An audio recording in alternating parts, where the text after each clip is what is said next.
Hello, good morning and welcome to Newsfile. This is your most authoritative news analysis show. My name is Samson Ladi Anyanini and I welcome you to the show. This is the first edition of the new year, and today we are looking at matters arising from the election petitions and all the matters that have come out of the election results as well. Also, we have inauguration of the new President-elect John Mahama on Monday. Matters coming up. The president's also his address he gave yesterday. We will look at that, and we'll be asking very simple questions. Why does the NPP not find its petition at the Supreme Court enough in its quest to overturn John Mahama's alleged fraudulent election victory? You know, the NPP is doing a number of things.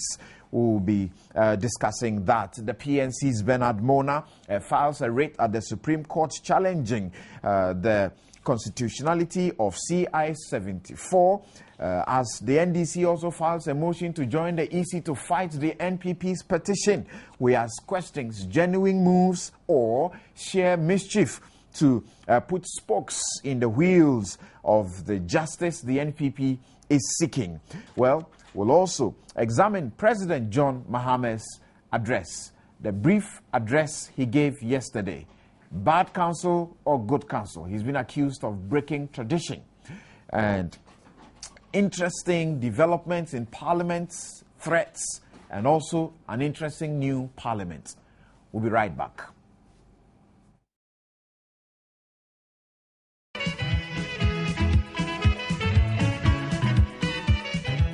Through hard work and implementation of prudent fiscal and monetary policies, we were able over the last 4 years to stabilize the macroeconomic environment. This resulted in a remarkable acceleration of our growth rate. And today, Ghana's GDP growth rate continues to be among the highest in the world. With the record-breaking growth of 2011, occasioned partly by the commencement of oil production, this worked to ensure discipline in government's fiscal regime to avoid unbudgeted expenditures that could distort the economy's performance. Government also in our term of office put in place appropriate mechanisms and legislative framework for the judicious utilization of our oil and gas revenues and resources. This is in line with our commitment to transparency and accountability.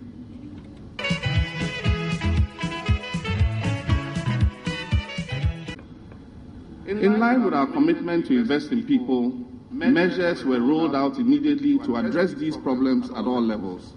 Madam Speaker, I am happy to report to you that remarkable progress has been made since these efforts began.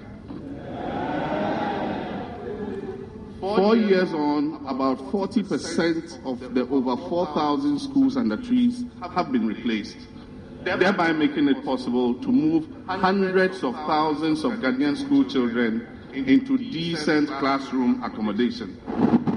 We intend to move quickly in the new mandate granted us by the favor of God and the people of Ghana to work hard towards the eradication of the remaining schools under trees. During the same period, millions of learning and teaching materials like exercise books, textbooks, school uniforms, and computers have been distributed across the country.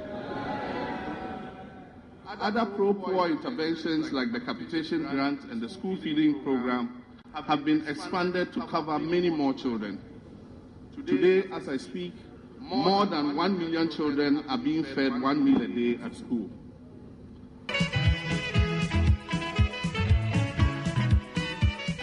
Active membership of the scheme, utilization, claim payments, and other important indicators of public confidence have risen sharply over the last 4 years. Madam Speaker, from the early days of this administration, we have worked relentlessly to give individuals and families better access to more qualitative health care. Across the country, an unprecedented number of modern healthcare delivery facilities have been rolled out, including the upgrading of the Tamale Hospital into an ultra-modern teaching hospital.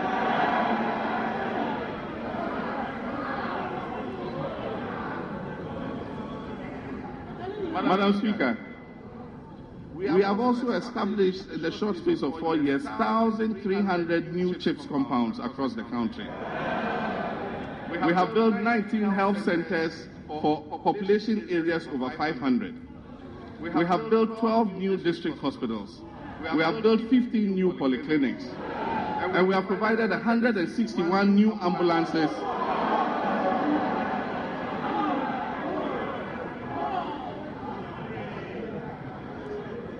Madam Speaker, 161 new ambulances for the National Ambulance Service. In the area of training, several nurses and midwifery training institutions have been established, as well as a university that is dedicated solely to the training of auxiliary healthcare professionals.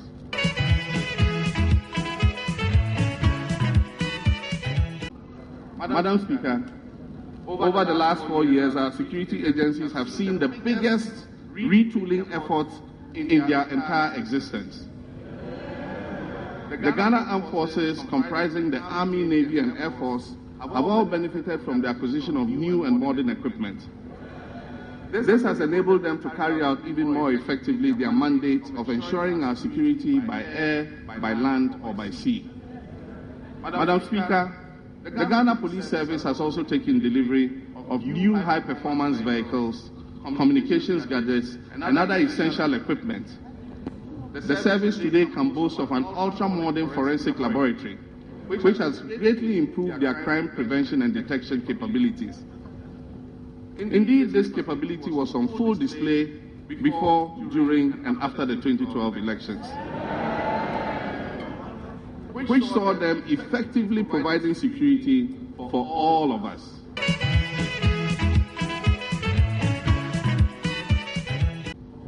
Government has over the past 4 years made significant investments in the energy sector. This has culminated in an increase of 35% in our energy generation capacity since 2008. Access to electricity has also increased from 54% in 2008 to an average of 72% in 2011. Madam Speaker, about 1,700 communities have been connected to the national electricity grid since 2008, with a large proportion of this increase representing poor households. These, Madam Speaker, are the communities that would otherwise have been in darkness.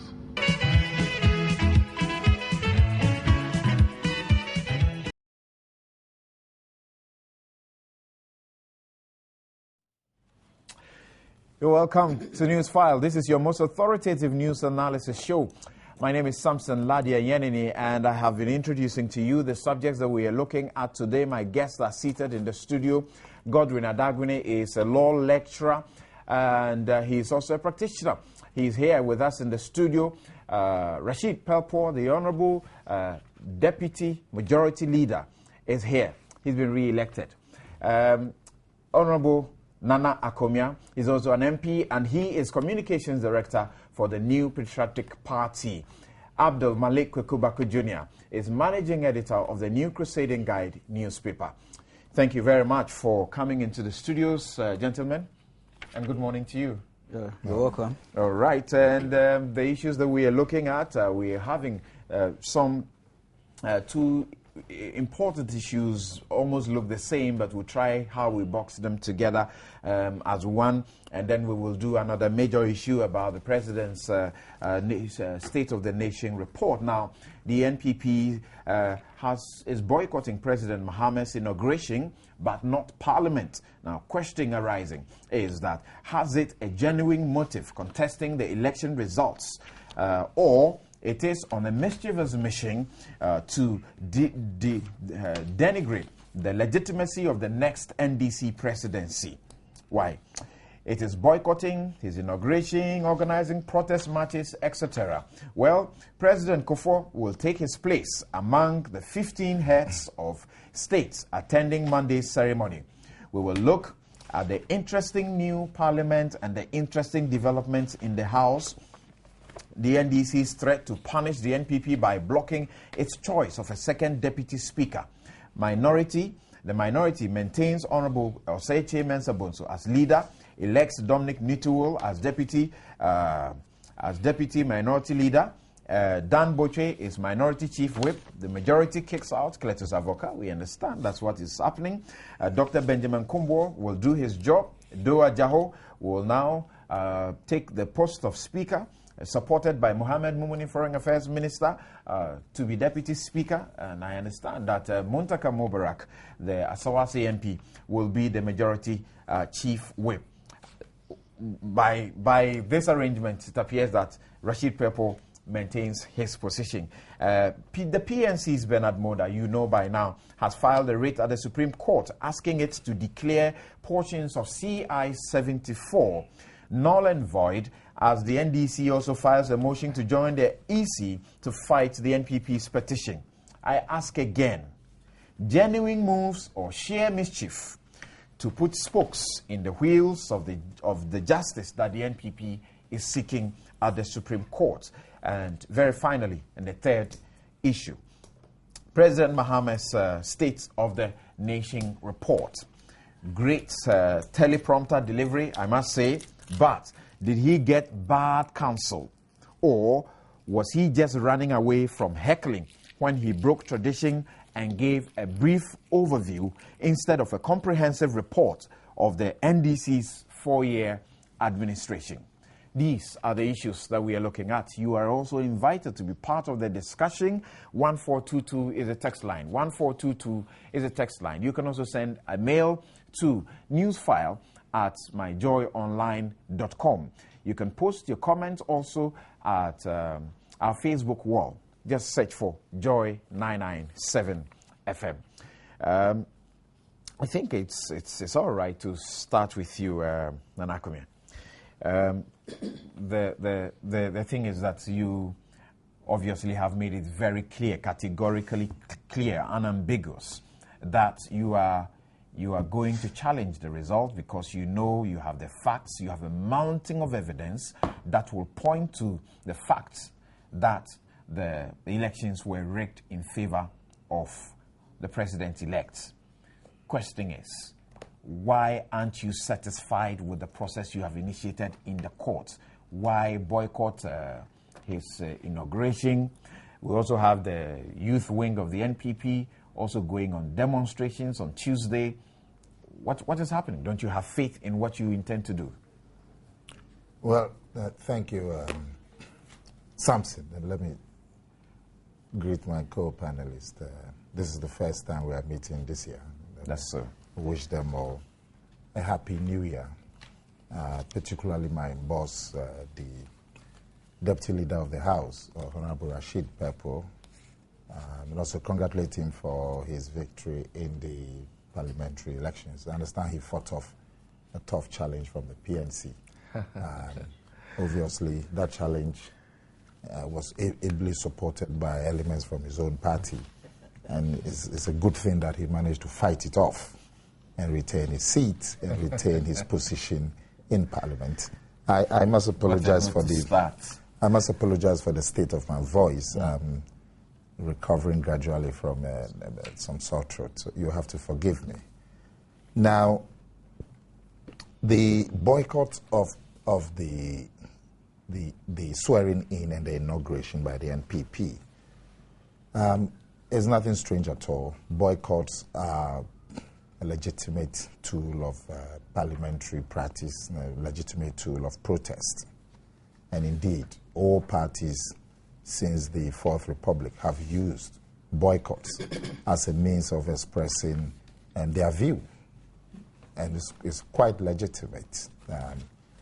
I remember the NDC, for example, boycotted the day that the House, the Parliament, decided on an approach making social intervention like the health insurance. They boycotted the Parliament that day. They boycotted the decision. I remember President Kufuor's State of the Nation address in 2007 was boycotted by the NDC. They didn't appear in the House at all. President Kufuor addressed the House that was half empty because they had some worry at that time and they thought that boycott was a legitimate means of expressing that worry. Today, the NPP disputes the results, the basis of which John Mahama's swearing-in and inauguration would be conducted. The inauguration and the swearing-in is on the basis of the results as declared by the Electoral Commission. The NPP disputes those results, and we have taken the matter to the legitimate institution, which is the courts. So we find it difficult to lend our support to a major activity like the inauguration, when the very basis of that swearing-in and inauguration, we are contesting it. And the Supreme Court has not given its decision yet. It hasn't even started hearing. So we find it difficult to support any major activity of the presidency because those activities will be based on results that we are challenging. But you reckon also that the president-elect will be president while the contest will be going on, and if it happens that the court overturns his presidency, whatever he has done will stay. It's only that whoever may be declared winner subsequently will continue from that point. We haven't disputed the fact that John Mahama, as per the results declared by the Electoral Commission in December, that John Mahama is the president-elect. We haven't challenged that fact. We haven't disputed that fact.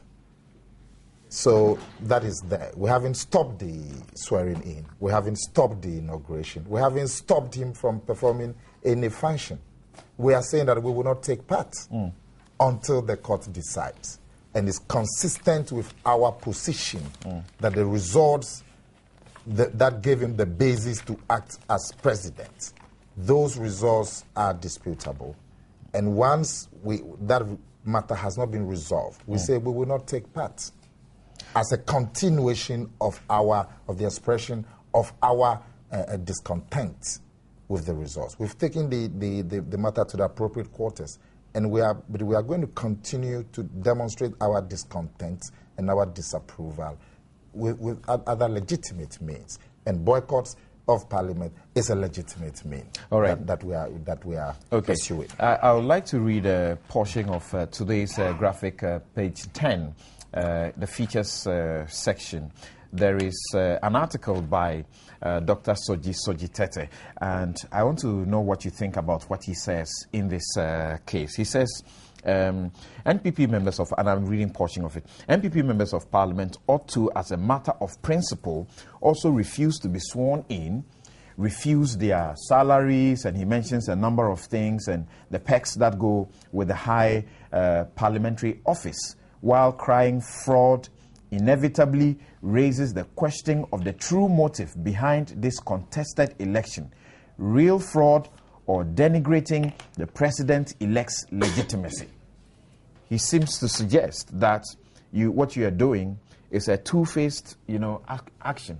The principle must be the same, because if you say the elections were rigged, and Dr. Bawumia also suggested that the rigging affected some of the parliamentary results, why are you queuing up in Parliament and registering and jostling for positions? The writer of the article doesn't understand the issues. We haven't boycotted Parliament. No, you have boycotted the inauguration. Yes. And he's saying, why do that and not do it for Parliament also?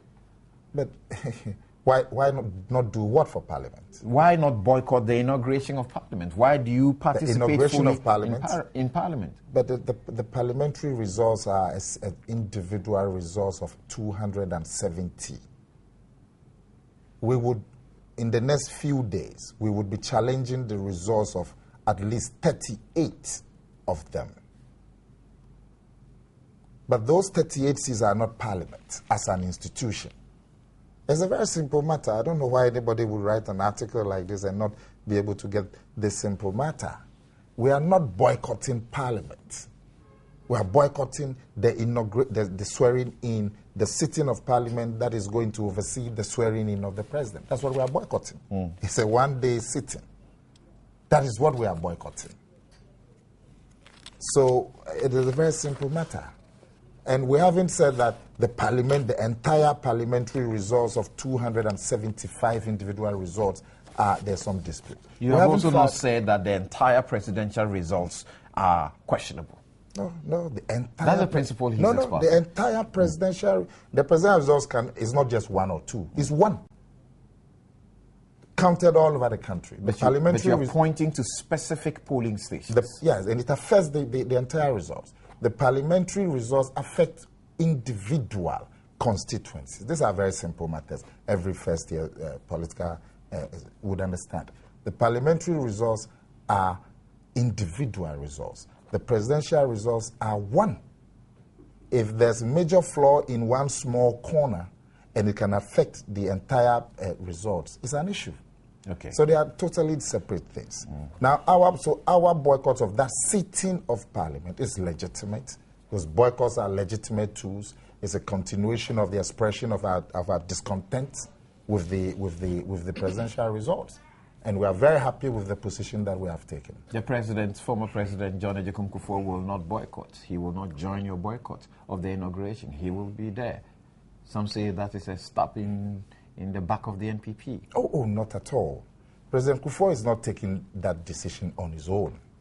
Indeed, when we had the National Council meeting this week, I think it was on a Wednesday, yes, President Kufuor was there when these decisions were taken.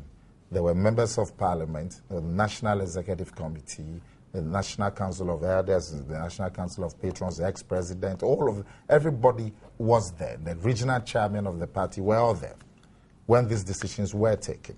In President Kufuor's case, whilst everybody else is being invited in their capacity as office holders of the NPP, I would go, not as a member of Parliament anymore, but as a communication director of the NPP. Obechebi Lamte will be going as the chairman of the NPP, Sir John as and so on and so forth. These are party people who are going to represent the party.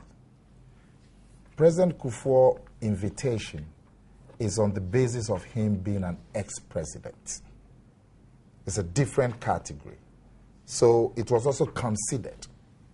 And the decision taken by the party was that he can attend if he wants to, because we don't want him to be mixed up in the party as far as this matter is concerned. Because his invitation states that he's been invited as ex-president and not as a member of the NPP or as a member of the National Council or whatever.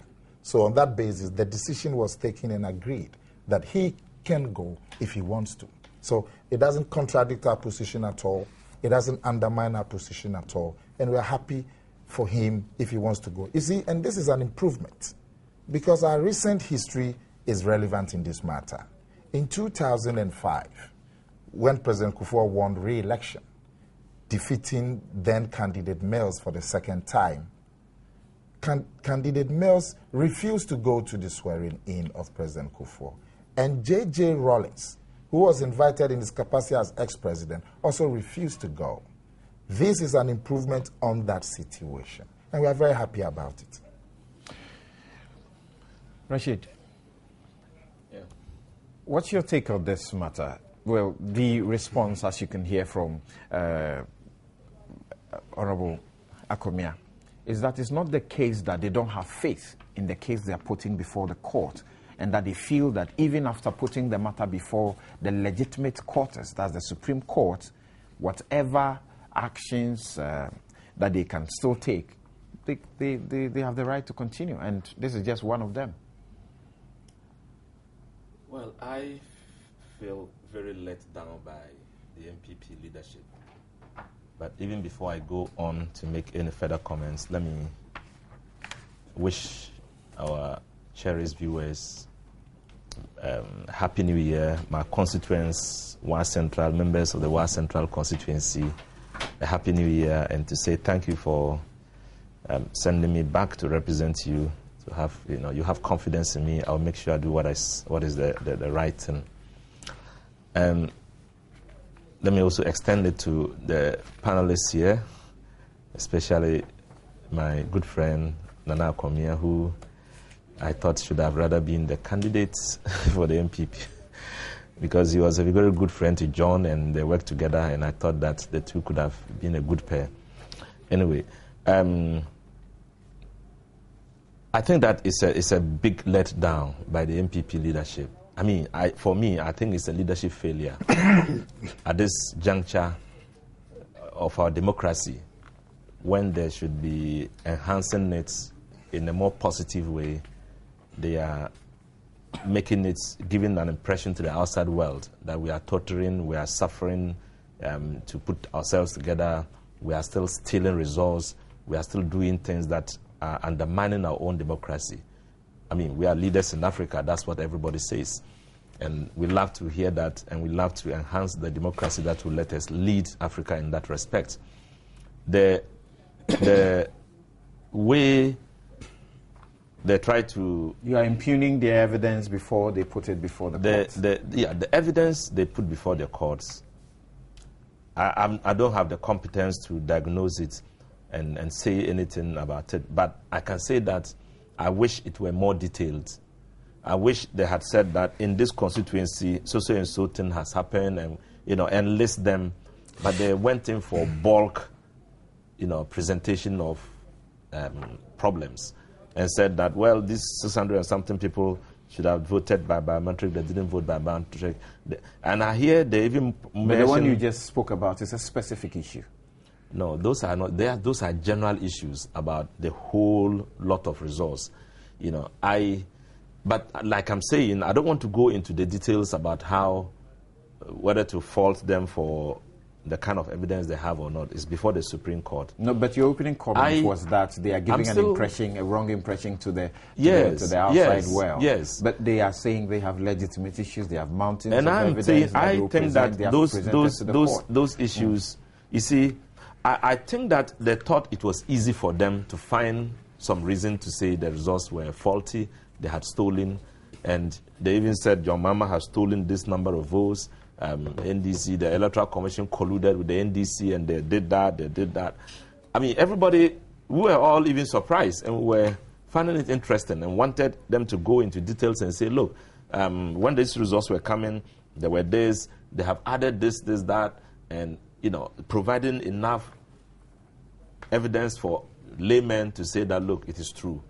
But at the end of their presentation, I listened to Baumia doing the presentation. I was trying to make a head and tail out of it. Exactly what is the problem to agitate the minds of these very seasoned politicians to want to go to court? Is it not the case that you are wearing different spectacles and it is difficult for you to see the evidence that he spoke about? It might be the case. But the truth also is that I don't think that they have that kind of... they have that case to go destroying the democracy we have all worked for all these years. He said that boycott is not it's not a new thing. It is true. I mean, various boycotts have happened, but I can't agree with him when he said that we boycotted the election, the President Kufuor's State of the Nation address. I was in Parliament in 2007. I remember we gave him standing ovation, and I remember when I raised my hand to greet him from the opposition bench, he also raised his hand, and I was very happy about that. And I told myself, well, President is gentle giant. He's greeting the opposition people. 2007. So if he said we boycotted it, I'll be surprised. And so I think that the NPP... A quick correction there. You boycotted the 2007 State of the Nation address. That's what he's challenging. No, maybe you are talking about 2005, 2006, or 2000. 2007. 2007. We were there. No, let me tell you what happened. Daniel Abodapi's sentencing had been announced. And you said you didn't agree with the sentencing of Dan Abodapi. And as a consequence of that, you refused to attend the State of the Nation address in 2007. Well, I can't remember. So yeah, but just refresh your memory. I'll check for some confirmation. I'm sure you can't. All right, let's... Who has all the records here? You proceed. It's here. It's here. Okay. It's here. 14th February 2007. Yes. So the minority boycotted Parliament because Dan Abu Dhabi was convicted. Yeah. By All right. Yeah, we boycotted Parliament, but not you the boycotted the State of the Nation not the address. State of the Nation address. No, President Kufuor's State of Nation address was part and parcel of the time they boycotted. All right. That is also here, 8th February 2007. All right. Mr. Kufuor, in addressing Parliament, made reference to the absence of the minority. This is Hansard. All right. 8th February 2007. Thank you very much. Well, that's what the documents that's, can do. I find it difficult to agree, even though it's lapse of memory. This is not a big deal. No, but he's showing you the record, the hands up. Yeah. Yeah. Well, like he said, maybe it's one of the others that I attended, and I. Can I read this one? This is Mr. Kufuor. Yes. He says, Mr. Speaker, as I look around the House, I see empty seats on the minority side. It is a sad day, excuse me, it is a sad day that honorable members of that side have chosen to absent themselves. It is sad again that they have resorted to this course of action, apparently in reaction to the judgment of a duly constituted court of law. It is even sadder that they seem to ignore the fact that the due process of going through appeals, as provided for by the Constitution, is yet to be exhausted in this particular case. Mr. Speaker, I want to use this occasion to ask them to reconsider their withdrawal from the House and come back to play their part to uphold the integrity of the House. I made this appeal in the light of the sincerity with which government is committed to the reconciliation process it has initiated for healing the wounds of the nation and to make a fresh start. Thank you. This is 8 February. Thank you very much. Thank you very much. Yeah. Well, I have nothing to say about that because I know that I attended some of the functions, state functions. The State of the Nation addresses by the But president. not 2007. Yeah, I think it shouldn't be 2007. Not the address, maybe the debate on the address. They may have then curtailed the boycott and did take part, but not the president delivering the address. That you were absent. No, I remember him delivering an address very close to his exit. And then I remember we all were there. We gave him standing ovation and all that. Maybe but I think that I mixed the dates. Yes. Because you were not there, I mixed the dates. Okay, so specific to this one. Yeah. I think that the present regime is that a duly constituted body, a constitutional body, the Electoral Commission, has declared John Mahama, His Excellency John Mahama, as President of the Republic, President-elect of the Republic of Ghana. And for them to impugn negativities on that and go ahead to say they are not going to attend his inauguration is sad for me, because if in the end the court rules that what they are filing has no merits and that, the decision of the Electoral Commission was right or is right, what then would they do? Would they unroll the decision they took? It's not possible. So I think that but you acknowledge that the boycott is a legitimate action they can take. They have the right so to do that. You feel that morally, but this is at this moment politically is not right for them to do. This is not a parliamentary matter. This is a state initiative. It's a state function. And being a state function is being attended by several heads of states. But the address is also a state function. Yeah, so which you boycotted. It was a parliamentary business. Parliamentary business. It's a state function. Yeah, it was a state function. And then we boycotted. But I'm saying that on this occasion, the MPP's reason for boycotting, I believe, cannot be equated to what happened in the situation that we faced during the 2007. I may not be making the point. Is it fair, your move, that you are threatening to punish them and deny them the second deputy speakership? Is it right to do so? There's no official position about that, but it is legitimate for other people to express their views about that. So I'm saying that it is not right for the MPP. It's right if they want to, but it's not good and it's not morally sound. Let's get this for clear. them to try and to sorry for boycott. butting in again, but are you saying that the majority has not chosen the Honorable Azom, the PNC MP who is Minister of State at the presidency, to rival Joe Gatti's nomination or choice to be second deputy speaker? But no official position on this has come out. I don't know where you are getting this from. Individuals have made comments about that, and they are frustrated by the NPP trying to ridicule the president and trying to give the impression that votes had been stolen, giving bad impression to the outside world that Ghana's democracy is not mature and people are stealing votes and all that. And if this is the case, others are saying that, look, don't let them benefit from the same democracy they are faulting. They are faulting the presidential results. They are even faulting some of the parliamentary results. And if that is the case, they are not to benefit from it because they say they don't want it.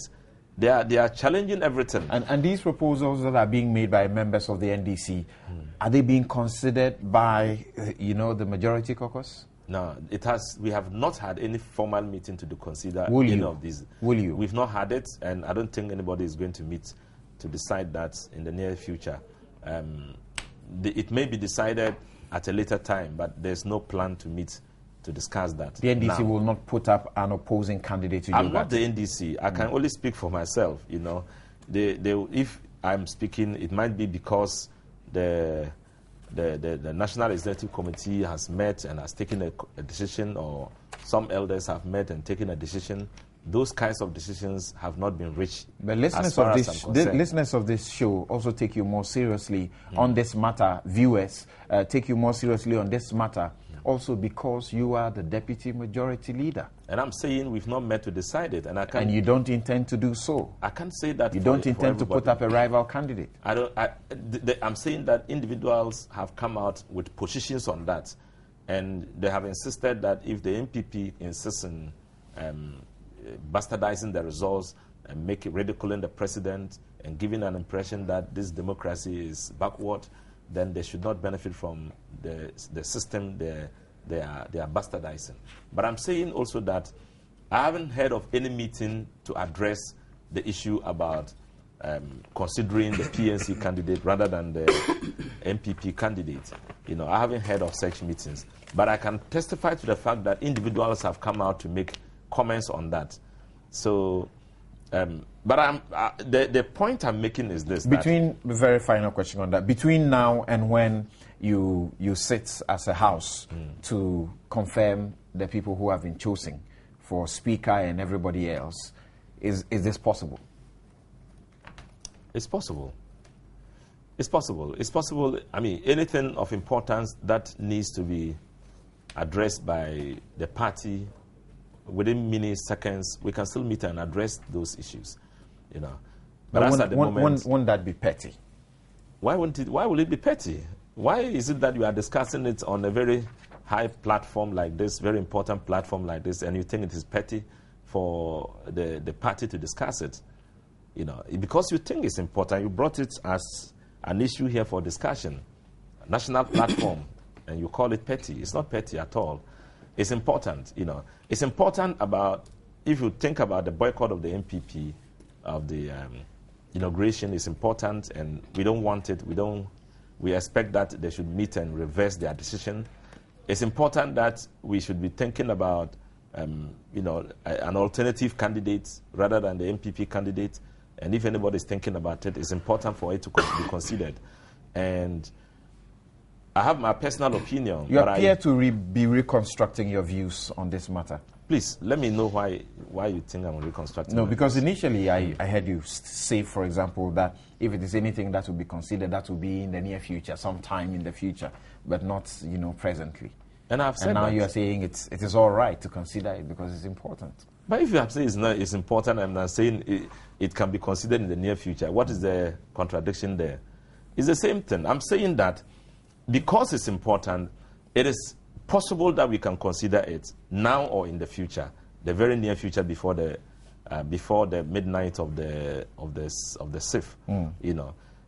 Maybe it's been considered already, I might not be part of it. You are deputy majority leader. I'm not the deputy majority leader. I'm not the deputy majority leader after yesterday when Parliament is ended, unless I'm sworn in again as a deputy majority leader. But you can't be dispensed with in taking such a decision. Oh, why? I have been consulted on issues about the speaker, issues about the front bench, and I've had information about what decisions have been taken. But on the case of a minority person coming in as a second deputy speaker, we've not had any discussion on that. Okay, thank you very much. Yeah, but it is good that we NPP thoroughly addresses the issue of this boycott, and there are young people who are on the streets, and the young people who are all over attempting to stop President Kufuor from attending should begin to think about salvaging the party. Right now, the party is going down because it is giving an impression that they can't accept. They are bad losers. In 92, it's happened the same way. They rejected the results. They said ballot boxes had to be transparent. When it happened in 96, they complained again. They rejected the results. In 2008, it's the same thing. They rejected the results. They even asked judges to meet and consider it. In 2012, they are rejecting the results. That is not the way to go as a democracy. I think that we need to begin to reconstruct, how we want this how they want the party to look like, in facing elections and facing as good winners and good losers. Okay, thank you very much. But I don't think that the substantive matter in 2008 was a rejection of the results in the suit that was filed, the injunction that they sought to use to stop. Was it supposed to stop the election in time? Now I'll come to you, Abdul Malik. I want to know what you think about the NPP's action and whether you think it will hurt this inauguration at all. And when Koko is done, you respond to the same question. Well, but I think we need to clarify one or two things. 92's election boycott, which was relative to the parliamentary, I think it's a different context altogether. And I don't want to go back to do a recollection about the kind of deficits that informed that transition process. It's fairness and all those things. I'm not too sure I'm comfortable going to that subject, even though I believe I'm quite competent to handle it. 96, there was no rejection of the election results. And I believe I read Mr. Kufuor's statement here not too long ago. I have a copy here still. He expressed reservations about some perceived irregularities, but proceeded to say that he thought that the system had improved relative to 92. And so the party, and then was a Great Alliance, the PCP and the NPP were in a Great Alliance project and accepted the results. I have it here if I'm challenged, I can read that portion. 2008, as far as I know, by January 3rd, 2009, Akufo-Addo had formally considered defeat and proceeded to congratulate President-elect Professor Mills. I have a copy of that statement also here. But that's after the failed attempt to stop the process. To stop what? To stop EC from declaration. It was not saying the election had been rigged. They couldn't have made that statement at that point in time. In any case, the good professor on 30th December had announced himself as winner, even before the EC also did a formal declaration. That I also have here. And indeed, it's on your website if you go and check it. So, but those are not the issues today, and if we are not careful, one can digress, But you see, the point about the boycott, maybe I have to address that too before I proceed to deal with the essential point. The NDC, in its press conference on 6th February 2007, lamented about the conviction of Dana Budaku. Yeah, and proceeded. In their case, they were boycotting parliamentary business. It's just by coincidence that the State of Nation address came in. Of course, that's also parliamentary business, but more from the presidential And it says, ladies and gentlemen, this is the very last paragraph. Following the meeting of the functional executive yesterday, that is 5th February, the party has decided that the parliamentary caucus has directed, the parliamentary caucus not to participate in the work of parliament, commencing today in solidarity with our imprisoned colleague on Dan Abu for obvious miscarriage of justice. On the 8th, that's 2 days subsequently, President Kufuor was in Parliament to deliver the State of the Nation address, and they were absent, as the Hansard indicates. There have been various boycotts. There were people who thought was peculiar or exclusive to the NPP or the UP tradition, but at least come forth to public. Both major parties have adopted it. June 4th, when it was being deleted as a public from the list of public holidays, the NDC minority in Parliament boycotted Parliament. When E.T. Mensah was arrested by the BN, the NDC minority boycotted Parliament. You recall that incident. And then indeed, the NPP itself too, if you recall. In fact, the Akomi has referred to the national. Okay, Professor, sorry, but I need to adjust. I need to have the technical team adjust something on your microphone so we can hear Kwekubako clearly. You are on Newsfile. This is your most authoritative news analysis show. We will take a quick break and rectify that bit of technical challenge that we have, and we'll return with the discussion.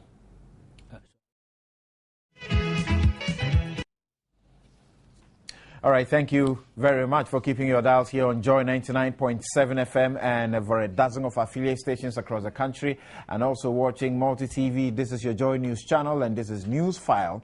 My guests are Abdul Malik Kwekubako Jr., Nana Komia, Godwin Adawene, and Rashid Pelpo. Now, I'll get Kwekubako to start his submission because we understand that his microphone was not too good, and now it's been rectified. So I was asking the question, what you have to say about the NPP's decision, and also whether you thought it will hurt the inauguration at all, but you decided to begin by correcting what you said were inaccuracies about boycott, about election challenges starting as far back as 1996 or so. Yeah, it's unfortunate one has to go back, but thanks for the opportunity to do that. I was saying that 1992 elections... 92, correct. Yeah. It's a different kettle of fish. And I would love not to go back to that, even though I believe I'm competent to do so. And the boycott, as you recall, too, was relative to the parliamentary. We went into the presidential before the disturbances occurred. But 1996, to put on record, the Great Alliance, of which I was part because I belonged to the PCP, and I was an office holder then. So PCP was in alliance with the NPP. President Kufuor held a press conference after the declaration. I have a copy of the statement here. I believe I read it 2 or 3 weeks ago here, and accepted the declaration made by the EC. Of course, expressed reservations about certain irregularities and indicated that it was an improvement on 1992. So the Great Alliance was accepting it. Of course, also pointing out that on the parliamentary level, there may be cases of litigation in court. So broadly speaking, 96, the Great Alliance accepted the election results. 2008, there were few problems, but I do not think that Akufo-Addo did not concede. And I said there's a statement here, January 3rd, 2009. After the EC had declared the Professor Mills president-elect, on that same day, Akufo-Addo conceded defeat and congratulated the good professor. This is also on record.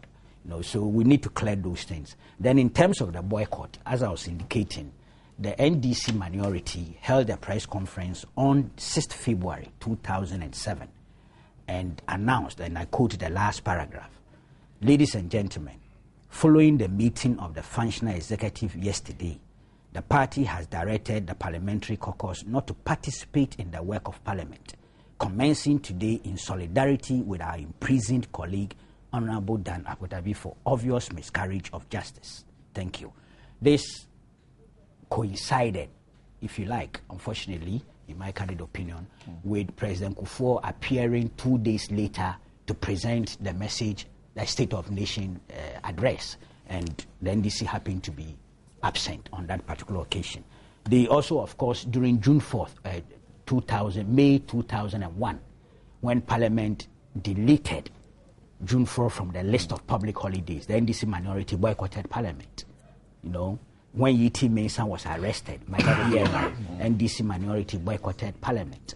You know, the National Health Insurance, as Akomia has indicated, they did boycott. The NPP also did. I remember when the issue of the retained ministers, the saga over the retained ministers came up, and J.H. Mensah proceeded to court. Yeah. The NPP boycotted Parliament. There are few occasions they did. So right now, in terms of boycott, as a disease, if you like, it's not peculiar to one party in terms of the major parties. Right. Both of them have been part of it. Now, with leaders, you know, President Kufuor and Akomia recalled the absence of President Mills, then Vice President Mills, from the 2005 swearing in of Mr. Kufuor. That's a fact. We did a story to that effect. Indeed, the good professor called me personally. He wasn't Vice President at that time.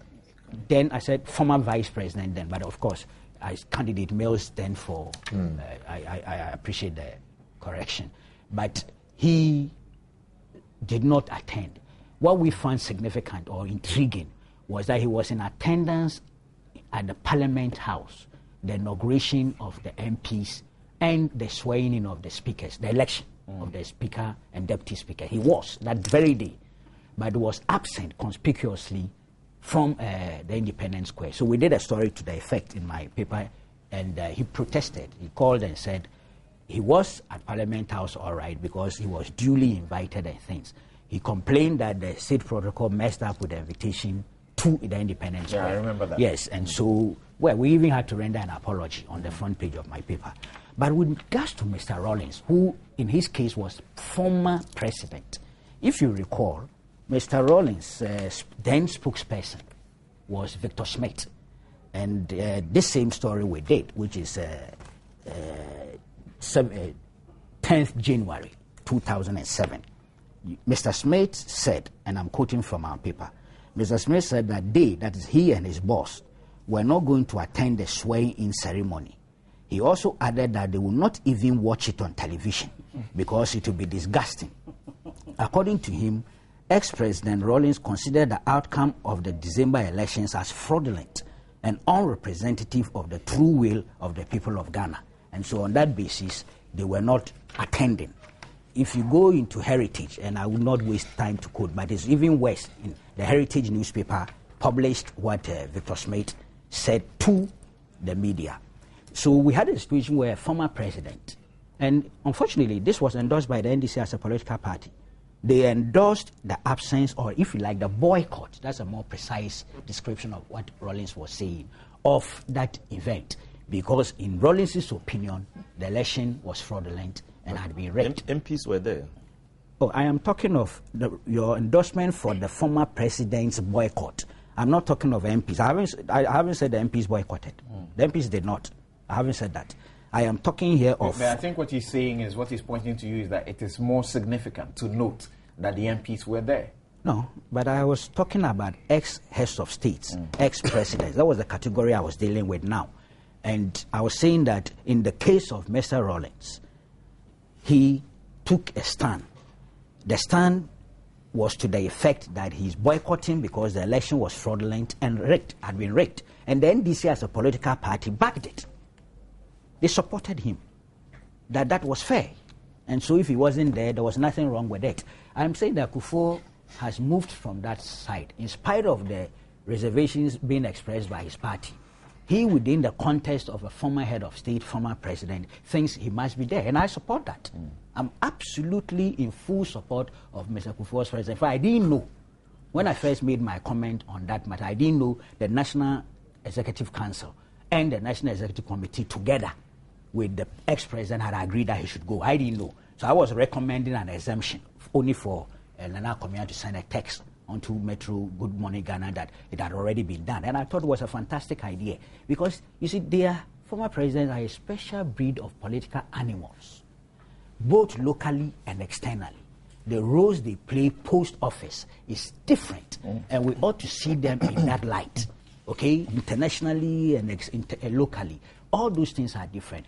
We even must create a culture where sitting presidents and former presidents have a certain level of rapport and could intervene to help solve so many matters. So for me, I am not one of those. I find it very difficult. I've heard NPP stalwarts, or if you like, rank and file, youth activists, militants. I was once a militant, so I can appreciate some of that kind of emotional outburst. But I'm surprised that there are people out there who are very vehemently against the former president's decision, which is endorsed by his party leadership, to be at such a place. It's worrying, and perhaps they need a little bit more exposure, and I wouldn't say education, but enlightenment on how some of these things work.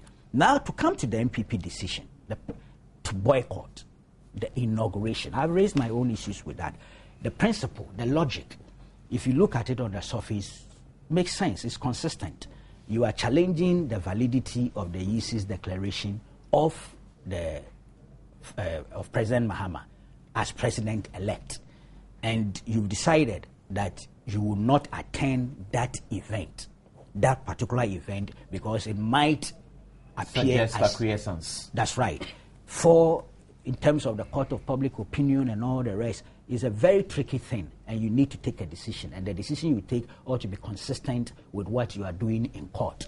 So in terms of the principle and the logic, it makes sense. But when I thought deeply, I asked questions. Akwame has tried to explain that to me quietly, but I still have problems. You see, beyond that, if it's restricted to that one-day event of swearing in of the president-elect to become president, it may be, people may be able to accommodate it. It's very brief, very transient. But I think the implications are wider than that. The Supreme Court is not about to end the case tomorrow morning. That is so. So there is a duration, a period when this litigation will continue. And he will be president. He will be president. I know the Constitution says that without prejudice to what the Supreme Court do, whatever he does is legitimate. And that is good for democracy and good governance. But there are certain actions that this president, if he becomes president, would initiate before even the Supreme Court determines the matter. The most immediate is the vetting, the appointments of ministers. This is coming from the president that you have decided not to recognize at this stage, quote unquote. I use it adversedly because of the tightrope we are all working on this matter.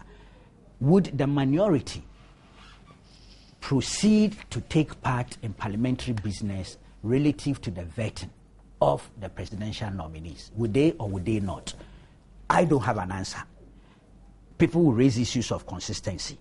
I am saying that if you perhaps you are restricting, if there is a public clarity or indication as to the extent of the boycott, that it is restrictive to the swearing in, maybe people can understand. But every day you can be challenged by some people in terms of consistency.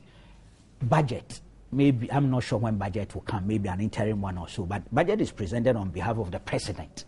It's the president's document, am I right? Now, would the minority deal with it? And all this I'm supposing before determination by Supreme Court, because there will be that lacuna, that your position, consistent to your position, not those of us who are not stakeholders in it directly, so that we accept the EC's declaration intact, what the Chief Justice will do before Parliament intact for people like us. But for those who are litigating, their standard is higher than those of us who are just observers or citizens around the place. I'm sure you get that extension. Yeah, and additionally, in our system, almost 99.9% of the bills are sponsored by cabinet. Yes, so I'm asking, I just want an answer. I thought, because the party, the NPP as a party, has big brains, legal, political, everything, call it, name it. So I believe they might have thought of all these things. I subsequently saw a report, I believe it was in it's My Joy Online. That is so. It says NPP hints it may boycott bills brought by President Mahama. That was Dominic Nito, Deputy Minority Leader. It's an interesting point. I'd raised those questions earlier before I read this. But to be fair to him, he said that was a matter yet to be considered. Yeah, but it showed that that possibility is there. It shows that option is there. And it shows that I'm asking, would they have tackled those options ahead of time before taking the decision to boycott the swear-in? And so what answers do they have for us? I'm asking questions. All right. And the answers must be such that it builds up a consistency that can actually support your initial action. And if you can wrap up in a minute for me, sorry, but all these things that you also, foresee may happen, does it take anything away from the entire process? Because now, if it comes to Parliament and its business, the NDC can be comfortable with a majority to work with. Not a legal constitutional thing. I don't think there will be any barrier to the evolution of the legal and constitutional regime or the processes. I don't think so. Even though we would all love if we have the complement of the opposition and minority and majority to make the legal and constitutional regime and processes work. What it takes away is a certain moral authority. It's a certain international recognition. We have a certain recognition in terms of our democracy, and that it takes away. When Rawlings and Mills didn't attend the 2005 one, we had about 12 or 13 heads of states here. Okay, I've heard some people say, no, we're going to have 15 or 16, and so but we had 12 or 13 here. I'm sure the absence of Mr. Rawlings and Professor Mills then, for whatever reasons, in Rawlings is very direct and categorical, did not help our international image. Right. And this is the only reason why I think that is one of the reasons why I think Kufuor's presence is a plus. Okay. Now this is Newsfile. Newsfile is brought to you in association with MTN Everywhere You Go and Bank of Africa. And I'll now come to Mr. Godwin Adawine. He is a law lecturer. But before I do so, a few of your text messages. This one from Yaira Koku writes, how can you reward somebody who has planned not to attend your inauguration and also planning to boycott government bills with the second deputy speaker position? The NDC should not do such a thing. We don't want any Jogate as second deputy speaker. Ata Imoro writes from Wellency, former President Kufuor must attend the inauguration of President Mahama. Yes, he says he will do so. Eric Datson writes, the NPP is only clinging onto denial as a defense mechanism. They inwardly know they lost the election on all merits, so I wonder why they have still not welcomed the reality. Ataimoro again, sorry, I'm unable to continue with your second text. Oyenzi in Koforidua writes, ex-President Kufuor has taken the right decision. He knows that the NPP has lost the elections and is not going to die with them. Godwin.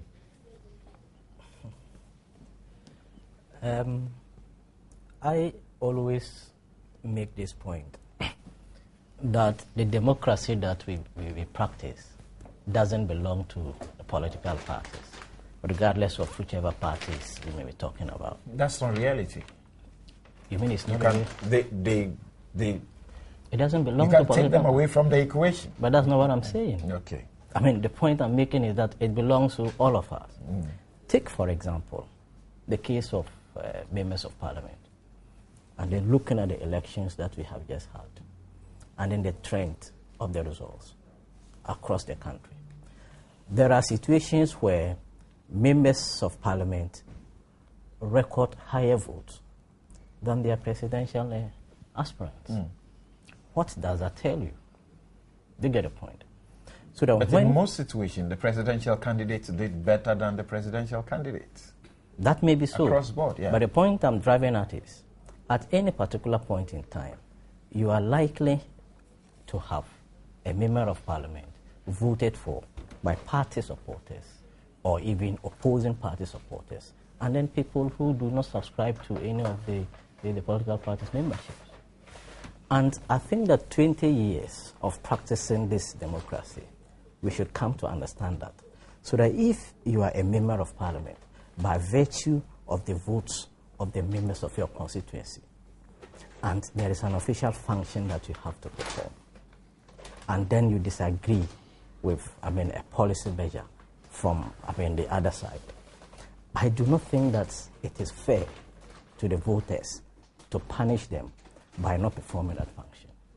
And as the speakers have all said, the issue of boycott is not peculiar to any one political party, but it is an issue that we must not. But is it your suggestion that the constituents do not agree with the NPs? We don't have a basis. We don't have a basis to say they agree. Well, they go with the party. There is no. That's never been proved. There is nothing to show that a particular decision to boycott a particular parliamentary business has been sanctioned by all the constituents of a particular. I'm talking about the legal challenge that they are mounting in court. But I think we're talking about from that. But I think we're talking about the boycott.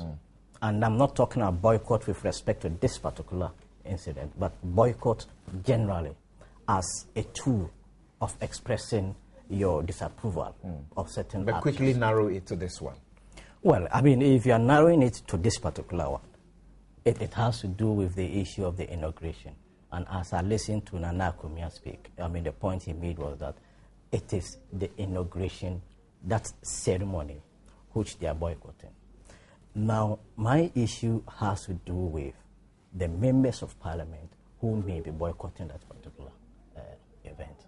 And I am making this point because, there are some of the situations in which even NDC supporters, non-NDC supporters, NPP supporters would have voted for a particular member of parliament, standing on the ticket of the NPP. And those people would wish and might have also voted for the president, whose elections are being challenged. Now, you write on the backs of their votes, and then you deny them the representation to which they are entitled. So, this is just a point to illustrate my disapproval of boycott, especially by members of parliament and other persons who have been elected by people. But you agree that what you're also saying is presumptive. It could be true, it could not be true. In that case, how do we resolve the doubt? We should resolve the doubt in a way that is beneficial to the voters. Because if you are going to consider a bill introduced by the president, and then you decide that you won't participate in it, what do you think you have done to your constituents? We have not gotten there. But it has been raised, and we have to discuss it. You get the point? We have to discuss it. And I think that on that score, the issue of boycott will have to be discouraged as a practice. After 20 years, we should come to see that it doesn't help. Whether you are there or you are not there, the other group will go anyway. But you're a lawyer. This is a legitimate course that they can take. Why stop them from taking it? I am not stopping them from taking it. No, you're saying they should be discouraged completely. But also understand the perspective from which I'm coming. If I vote for you as my member of parliament to go and represent me in parliament, and then you see that Nana Akumia has done something that you disagree with, and because of that, a bill introduced by Nana Akumia, you will not participate in discussing it. Have I approved of that conduct? That's the point I'm looking at. But if you are exercising a privilege handed over to you, and then you say, well, I don't need your privilege, fair enough. That is yours. It's your right as an individual. If I invite you to come and have dinner with me, and I say that, look, because of what you have done, I can't have dinner with you. That's okay. But not when you are representing people, the composition of which is so varied that you cannot at any particular point say that these are necessarily your party followers. Okay. Can you help us in this, if we may move the discussion a bit into a deeper legal realm? Is there any legal implication or fallbacks from the NPP being part of the inauguration? Is there any suggestion that because you attended the inauguration of the president whose election you are challenging, you would be to be said in court that you may have acquiesced or sort of have waived your right to so claim that he was elected illegally when you participated in his inauguration? Don't forget about this reality. I am very sure that if the NPP were to go, the following day you will find the NPP and the NDC commentators using that, if you wait for want of a better expression, as a propaganda point, running away from. And that is what I suppose they don't want to give in. But I believe the NPP understands that the inauguration is without prejudice to the legality of whatever they are doing. That is stated in law. Yesterday, I read a newspaper publication in which the NPP itself, I think, sponsored the publication that says that, look, the inauguration will not in any way negatively impact upon their legal suits in the court. To that extent, I would have thought that at least once the legal process is being pursued, they could also have at least the members of parliament and then the office holders could have at least participated in this particular process. But we should not also forget about the emotional aspect of it. And we should not take away from their right to express that. But the problem now is, beyond that, subsequent to the inauguration, the president-elect now becomes a president. There is a duty on every citizen to, as it were, obey his instructions as such, if they are lawful and then all of that. Will the NPP say that because they have problems with the elections that have brought the president into power, they will not? I don't think that is the position that they are taking. I don't think that's the position that they are taking. What I understand them to be doing is to say that, well, those aspects that are privileges which you have been extending to us, we wouldn't want to accept them. Those ones we have control over them. But those that we don't have control over, I think they will have to go by that.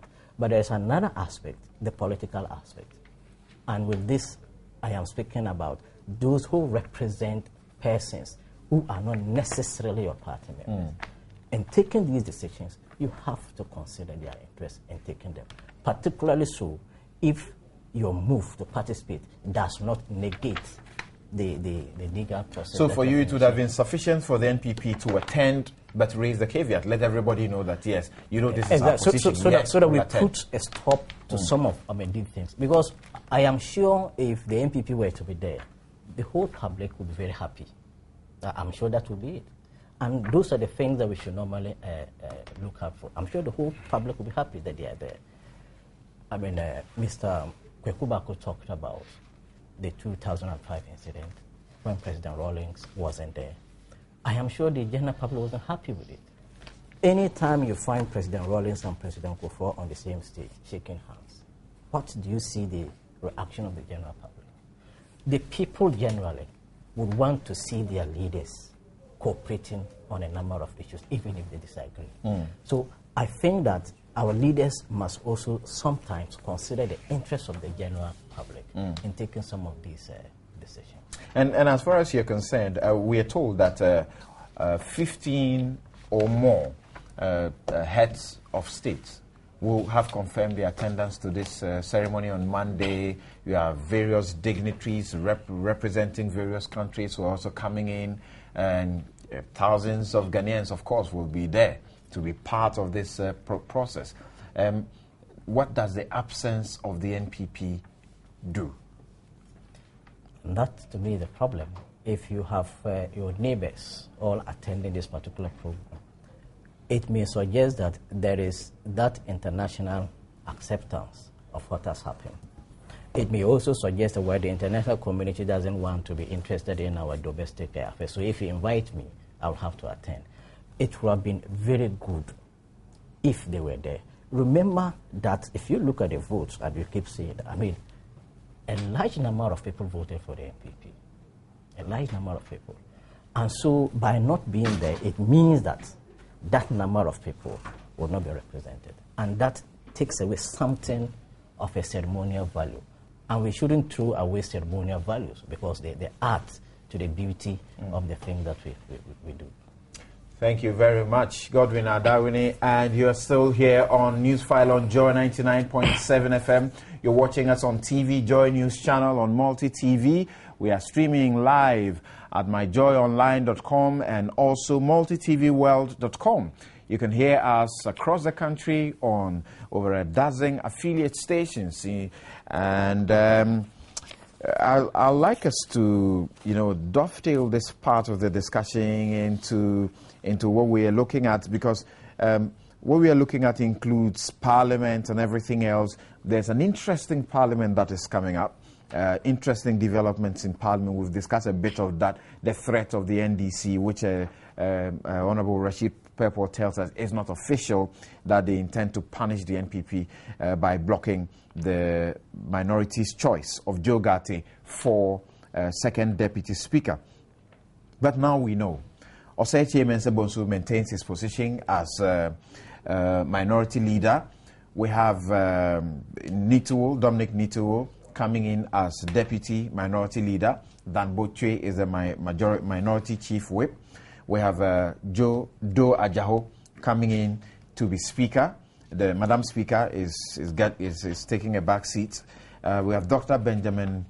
We have Mohamed Mumuni, the Foreign Affairs Minister, coming to take the job of the majority, to be the deputy speaker, first deputy speaker.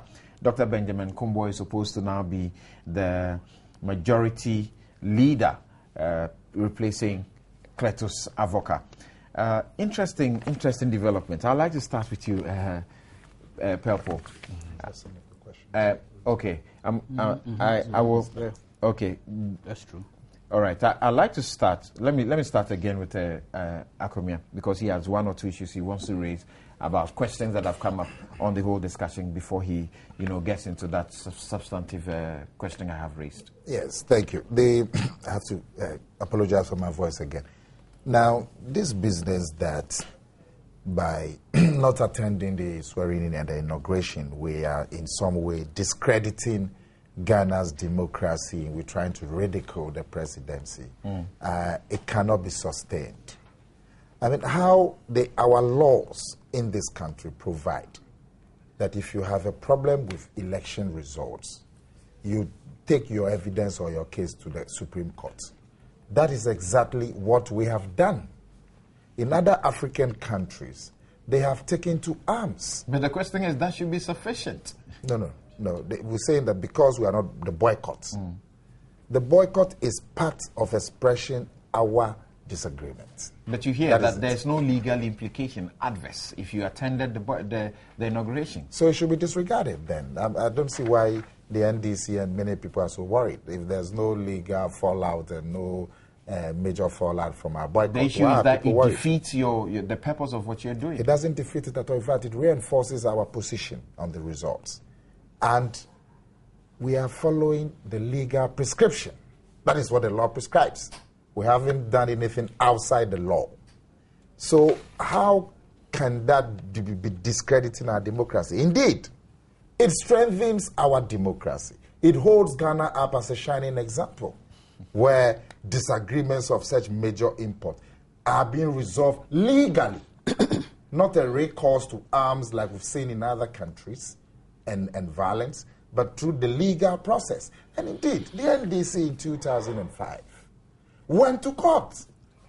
Kufuor beat them by over 600,000 votes. Yet they said that they thought that the elections were rigged, and they went to court. Nobody complained. It was part of the game, part of the rules. The law allowed it. And we are doing the same. They say we are going to ridicule the president. We don't intend to ridicule the president. Yesterday, we were at his last State of the Nation address. We even gave him a standing ovation. That's what we did. And my boss, the deputy leader of the House here, will testify. We gave President Mahama a standing ovation. So we don't intend to ridicule him. We're just following the legal processes. We are expressing our discontent through legal means, and boycott is a legal mean, and we are very happy about that. Question is, you get to Parliament, you have to contend with the president you don't like. Okay, He keeps saying they are very happy with it. Yeah, very happy. You bring his budget, you bring his ministers, you bring bills. That's a legitimate issue. Will you boycott them? Let me deal with that. That's a legitimate I want issue. answers for that. That if you are boycotting the inauguration because you don't think the results are legitimate, then you should boycott everything that involves the president. Well, I can tell you that there's a strong view in the NPP party that we really should boycott Parliament until the matter is resolved. But we don't want that. Mm-hmm. Are you able to boycott Parliament until the matter is... I think there's a legal problem. No, there's no legal problem. No, if you do not attend Parliament for a number of days, you know you lose your seats. And you don't think... Oh, I'm saying to you that there's a strong view in the NPP. I'm not talking about whether those views can hold up to legal But I'm scrutiny. drawing your attention to the adverse effect it could have, because you could lose your seats completely. No, my brother. I have been in Parliament for as long as you have been in school. we know this thing. Don't worry. The majority leader knows. It says that if you boycott Parliament for 15 days continuous, you lose your seat. I mean, everybody knows this. So what do? You boycott for 14 days. 15 days, you go and sign. And so that's not an issue. But I'm not even talking about the legality. I'm just telling you of that view, that it exists. But the party doesn't want that. We don't want to bring government to a halt. You see, but we would express our discontent. What I believe the parliamentary party will do, I am not going to be part of that parliamentary party from next week. But what I believe they would do is that they would look at these things on a case-by-case basis, because they are mindful of their responsibility to ensure that the nation does not come to gridlock. I suspect that in matters of parliament which directly involve the presidency, as against matters that are normal parliamentary business, vetting of ministers, consideration of bills, and so on, I'm sure they will do it. If the president is going to give the first sessional address, I suspect they will take a decision at that point. That is what I'm saying to you, that the party doesn't want a blanket boycott for 2 months until the case is resolved, because we're also mindful of our responsibilities.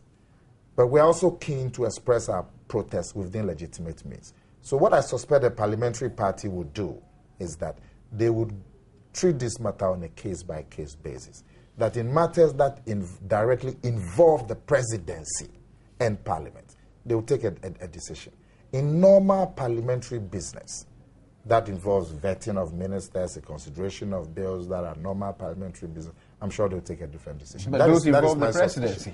For example, if the president is coming to give the State of the Nation address, I'm sure they will take a different decision. No, but if you would participate in the president's appointing ministers for you to, as it were, vet them, why not go ahead and let's hear Kukuba. I think there should have been a coherent let me just finish. Statement on this matter, accompanying the decision to boycott the swearing in. I think so. All right. Okay, I agree with Kweku, but in lieu of that statement, maybe the party may issue a statement, but in lieu of that statement, because the issue has come up at this table, I'm just trying to shed some light on it. All right. That the other extreme is to boycott everything until the matter is resolved. We don't want to do that. We would do this on a case-by-case basis, making sure that the parliamentary business runs, but we're also able to express our protest. Now, this business of the NDC, as a result of this, trying to bring in a second deputy speaker from a minority party. How many seats do they have? 1 seat. 1 seat. He's the only representative. He knows. But this business of because the rules say that the second deputy speaker should come from a minority party. The NPP is a minority party. The PNC is a minority party. The CPP, unfortunately, doesn't exist in Parliament anymore. So this talk about getting the second deputy speakership from the minority party, which has 1 member, well, I don't know if the NDC leadership of Hon Pepo was trying to chicken out of his leadership status, but you can't chicken out, you are part of it. He's saying that they haven't taken a firm decision and all of that. Well, if that's what they want to do and it's legitimate, for me, if it's legitimate and they feel it helps their political interests, I mean, they can take that decision. Okay. But we would not be intimidated from getting away from our principle because of that. All right. We hope it doesn't come to that. But if for example, the speakership is also open to contest. You know that. We could also put up a candidate But to you challenge. don't have the numbers. No, it doesn't matter. It's a principle. We can also put up a candidate and take the whole speakership into a contest, like they did in 2005. It will be a formality. That's the point. But it will also be a legitimate business that we can do. All so right. really, my main point is that we will not depart from that principle. Now, briefly look at the new parliament and the people that are being, thrown. I understand that for the leadership. the American delegation that they are sending to this is so low key that is almost embarrassing. To the inauguration. It's very, very low key, led by some undersecretary. No, but undersecretaries are very No, important. not to the undersecretary. United States. If I mention the man's name 100 I don't know, but you wouldn't. I read a report about MCC boss. The But Millennium I still Challenge don't, accounts I don't official. think it's a problem. Nana. All right. Oh, no, I'm just mentioning it that. Nana, I back am- to the substantive issue. It's mischief. No. It's a matter of fact that they are sending that kind of delegation. The leadership But, dynamics in Parliament now. Yes. Now, just quickly on my brother, the lecturer here, and I like lecturers because they give us our degrees. But my brother, to say that the MP is boycotting Parliament and is therefore not representing his constituents is a very presumptuous statement. How do you know what his constituents want? You are not part of his constituents. You have you've delegated your power of representation to that one person. That's it. He can't go and do an audit of the views of the 80,000 people who voted for him. So that's it. Even important things like bills, we don't go and do an audit of our constitution that this is a bill to do this. What do you think? We don't. You delegate your power of representation to that person. And yes, And expect that they will act in your interest. In your interest, and that whatever he does there is in your interest. If you are not happy with it at the next election, you can take him on. But MPs go and explain their actions to their constituents. Okay. So that really is not a big issue. Now, the leadership. Well, I'm happy that my friend Pepo has been retained. He is a very moderating influence on both sides of the House. I understand that Mohamed Mumuni, who's the current foreign minister, will be coming to Parliament as the first deputy speaker. Now, that has raised some eyebrows. I don't know if that view is charitable, but people have read meanings into it, that Mohamed Mumuni seems to have been a long-standing rival to John Mahama over the years in terms of the Northern leadership and also the vice presidential slot of the NDC. They had this contest in 2004, and it was, we all knew that that contest still existed in 2007 when President Mills was thinking about nominating somebody from the North to be his running mate. So this shifting of Mumuni from the foreign affairs, this view has been read into it that it's probably because of this rivalry between the two of them. I don't know if it's true. Are you suggesting that is a demotion of sort? From the foreign ministership to the deputy speakership, I don't know. It's a promotion. It's a promotion? Speaker is the third in command in the country. No, not a deputy speaker. Yeah, I'm saying first deputy. The first deputy speaker has no ranking. It's the president, the vice president, the speaker, and the chief justice. The deputies are just there to sit in when the speaker is not there. If he is deputy to the speaker, who is the number 3 person in Ghana, it's a promotion. As a minister, not necessarily. You are running far below that. Okay. I'll come to you. You'll have your take I don't on believe it. But I'm saying to you that these are some of the meanings that people have mentioned. From NDC people. Granted, that's where the situation. Yeah. It could be also that they have moved on. Well, yeah. So that's an issue that I'm sure would come up even more strongly. Doa Jaho for Speaker. Doa Jaho for Speaker. Doa Jaho is a very experienced member of Parliament. Unfortunately, he's been seen as being too partisan. That in a lot of cases where he's presiding, he hasn't been able to rise above partisan considerations. People saw his performance on the appointments committee and so on. I think one minister even had mentioned to the Americans that he was there as an enforcer of party discipline and so on and so forth. So those are major worries. But otherwise, Joe Adaho will be fantastic. He has rapport with both sides of the House and so on. And he will be the first speaker to be chosen from inside Parliament. All the speakers we have had are people who have come from outside Parliament. And then also we have Dr. had Benjamin Kumbo. We have had speakers. We have had speakers who are also elderly. When I say elderly, people above 60 years. I think that's been the trend. Yeah, people above 60 years and so on. So they are able to cut a fatherly figure.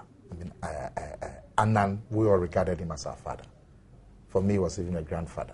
So you always had that veneration for the chair and for the person because of his age. And you know, we credit older people with wisdom and all of that. Alajete, the same. Speaker Hughes, the same. The woman there now is a mother. She's a mother to all of us. Doa Jaho has got too many contemporaries in the chamber, and it's just too many classmates and all of that. I don't know how that would affect it. But otherwise, he will be excellent in terms of parliamentary rule. In 30 seconds, Kumbo is a great guy when it comes to consensus building. And he's very knowledgeable in legal issues and jurisprudence. Sometimes when you listen to him, he's so broad-minded that sometimes he argues against his own self in the same presentation. otherwise, he has a deep knowledge of legal issues, parliamentary issues. Okay, so and I believe he'll be a fantastic. Okay, now let me come to you, Rashid Pepo. The mix, the new thing in Parliament. Good? Yeah, it's good. Yeah, you have Doa Jaho coming in as a speaker, and from what we all know, and concording with what Honorable Akomia is saying, he's a well-experienced person, starting from being a committee chairman, became a deputy minority leader, became a deputy majority leader, became a first deputy speaker, and now graduating into being a speaker. In fact, he's well grounded in the law and in the standing orders of Ghana's parliament, and he's a good mixer. I know it's a person who can conjure acceptance in the House whenever we needed it, and because of his deep knowledge in the law and in the standing orders, sometimes it's very difficult to circumvent some rules and try to create some controversy in the House. But Nana Kumia is not alone in suggesting that, raising concerns about he being seen as, a party person who would do, the partisan thing. And also raising the question about his, age and the tradition. Justice Annan was a PNDC member, a very, very partisan person who, anchored the formation of the NDC. But when he got into the House, he was respected because of the stance he took, as a speaker, an umpire. Doa Jaho can rise to that extent. He is a man of many sides. I have been with him for several years, and I studied him, and I know, this is a man who can do the job. So I don't think that he will have any problem in trying to get people to understand who he is, to accept him as he is, his age notwithstanding. It may be hard questions, but the categorization of Justice Annan, putting him in the same class as Doa Jaho, you think that's fair and square? Yeah, very fair. I mean, you see, it is after he has performed what he is asked to do, that you can then begin to realize that he is either above it or was in accordance with, was equal to him. But I'm saying that for who he is, he's likely to be one of the best speakers we've ever had because of the background where he comes from, And for the first time, we are having a member of parliament who has gone through all the grill, the experience, rising up to the position of a member, of a speaker. And I know that he has a partisan posture because he has always been a member of parliament until So, and he's still a member of parliament. And so the feeling is that, he was performing two roles. As a member of parliament, he would argue alongside with the NDC. As a first deputy speaker, he was performing the role of a speaker anytime he sat on the chair. So the two could not be differentiated. The point when he has to make a point to support the NDC, part of the House, and the point when he has to step out and present himself as a speaker, an umpire, a fatherly figure, and all that. I am excited to find such a man taking up such a position because it's going to give us a feeling of a man below 60 taking up this position. And, all over the world, even in the United States, in the UK now, the speakers are not people who are old and all that. It's only Ghana that, tried to put this convention in place or practice in place. Benjamin Kumbo replacing Cletus Avoka. Yes. And as we all know, Ben is a very well-known person, well-grounded in the law, very much exposed, was Attorney General, and has written a number of law books, taught in the law school. I'm sure you may have passed through his hands or something. He's a master when it comes to the law of taxation. Yes. So in Parliament, what is required, very critical, is that you should be aware of the law. You should also know your standing orders, and you should be a leader. And so all these roles I know he can play as a leader, as a man who understands the law, as a man who is a practitioner, and one who can reach out to the opposition side, so we can work together as a team. Don't forget that we are one people, like a champion used to say, with one destiny.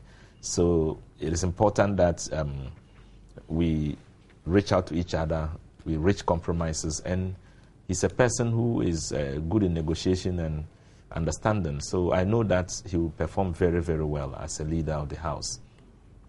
And his decision, critics say, is an indictment on the position as you had. It's an indictment on your choice of Cletus Avoka for that position for the last period, because why he's done this period, you would expect that he would have gained some experience and would do a lot more better in the next parliament, and you kick him out and bring a new person entirely. I don't know why you use the word kick out. Honorable Cletus Avoka is not kicked out. It's normal that changes occur whenever there is a change in government.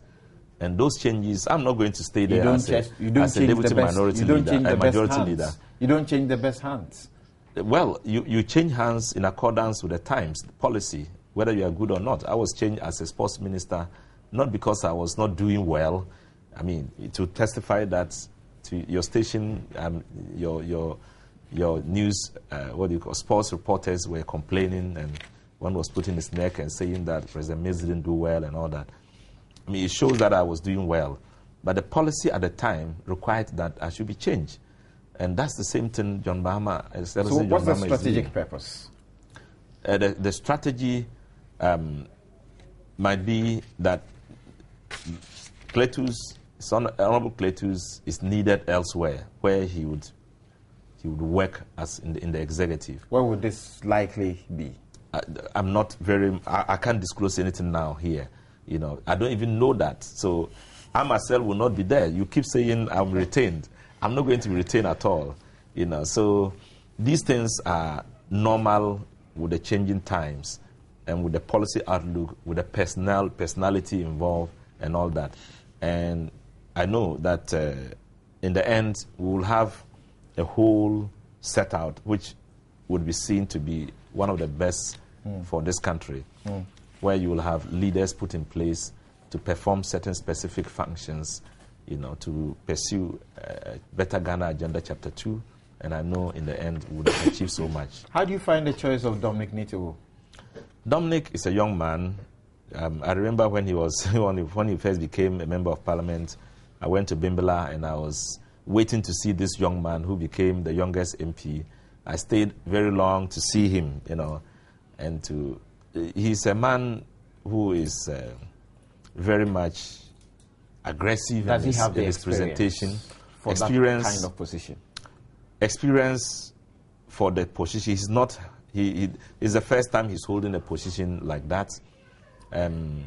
He had been a deputy deputy ranking member for some time. I'm looking at who he comes to replace. Does he fit? No, he can't. In the shoes of Ambrose. You can't compare the two. Ambrose was a man cut out for so many things. Well experienced, well grounded, and was. But Nitiwul is good, and he does well in Parliament. You know, very aggressive politician. Fights. He's a fighter, and perhaps is signaling to us that they want to fight in Parliament. So they are bringing, increasing their level of aggression. Interesting. You are still on Newsfile on Joy 99.7 FM and our affiliate stations across the country. You're also watching us on your Joy News channel on Multi TV. We'll take a quick break, and when we return, I'll get Abdul Malik Kwekubako's views on the new Parliament and also Godwin Adawine, and then we'll move on to the next important issue to discuss. We'll do that very briefly and then move on to the next most important among the issues also to discuss. But before that, Fred says, Nana Kumia has articulated the position of the NPP well. Samson, please note that Rashid is afraid his party will harass him for letting the cat out of the bag. Evans, I like the comportment of your panelists, especially Kwekubako. I wish him God's blessings in 2013. Mohammed Chassam Yendi writes, President Mahama said much about nothing in his State of the Nation address. We'll get there very soon. You're welcome back to Newsfile here on Joy 99.7 FM and also on your multi-TV's Joy News channel. And MTN is dashing some Jaguar. How I wish this comes my way. It says, you have always dreamed of owning a brand new Jaguar. Now is the time. Live your dream today with MTN Dream Big Extreme. Just text WIN to 2020 now and you could drive home a brand new Jaguar XF 2012 every month or win cash daily. And in the grand draw, you could walk home with a jackpot of 150,000 Ghana cedis, hot cash. There are loads of other MTN goodies like airtime, smartphones, souvenirs, and so much more to be won. So go on, text WIN to 2020, and you could live your dream with MTN Dream Big Extreme today. Partnered by Felop Ghana, distributors of Jaguar, MTN, everywhere you go. Now I move to Abdul Malik Kwekubako Jr. He has also followed Parliament for a very long time and understands what goes on in that house. What do you make of the new face of Parliament? Well, it's very difficult when you decide to, analyze individuals or assess individuals, especially at such a period.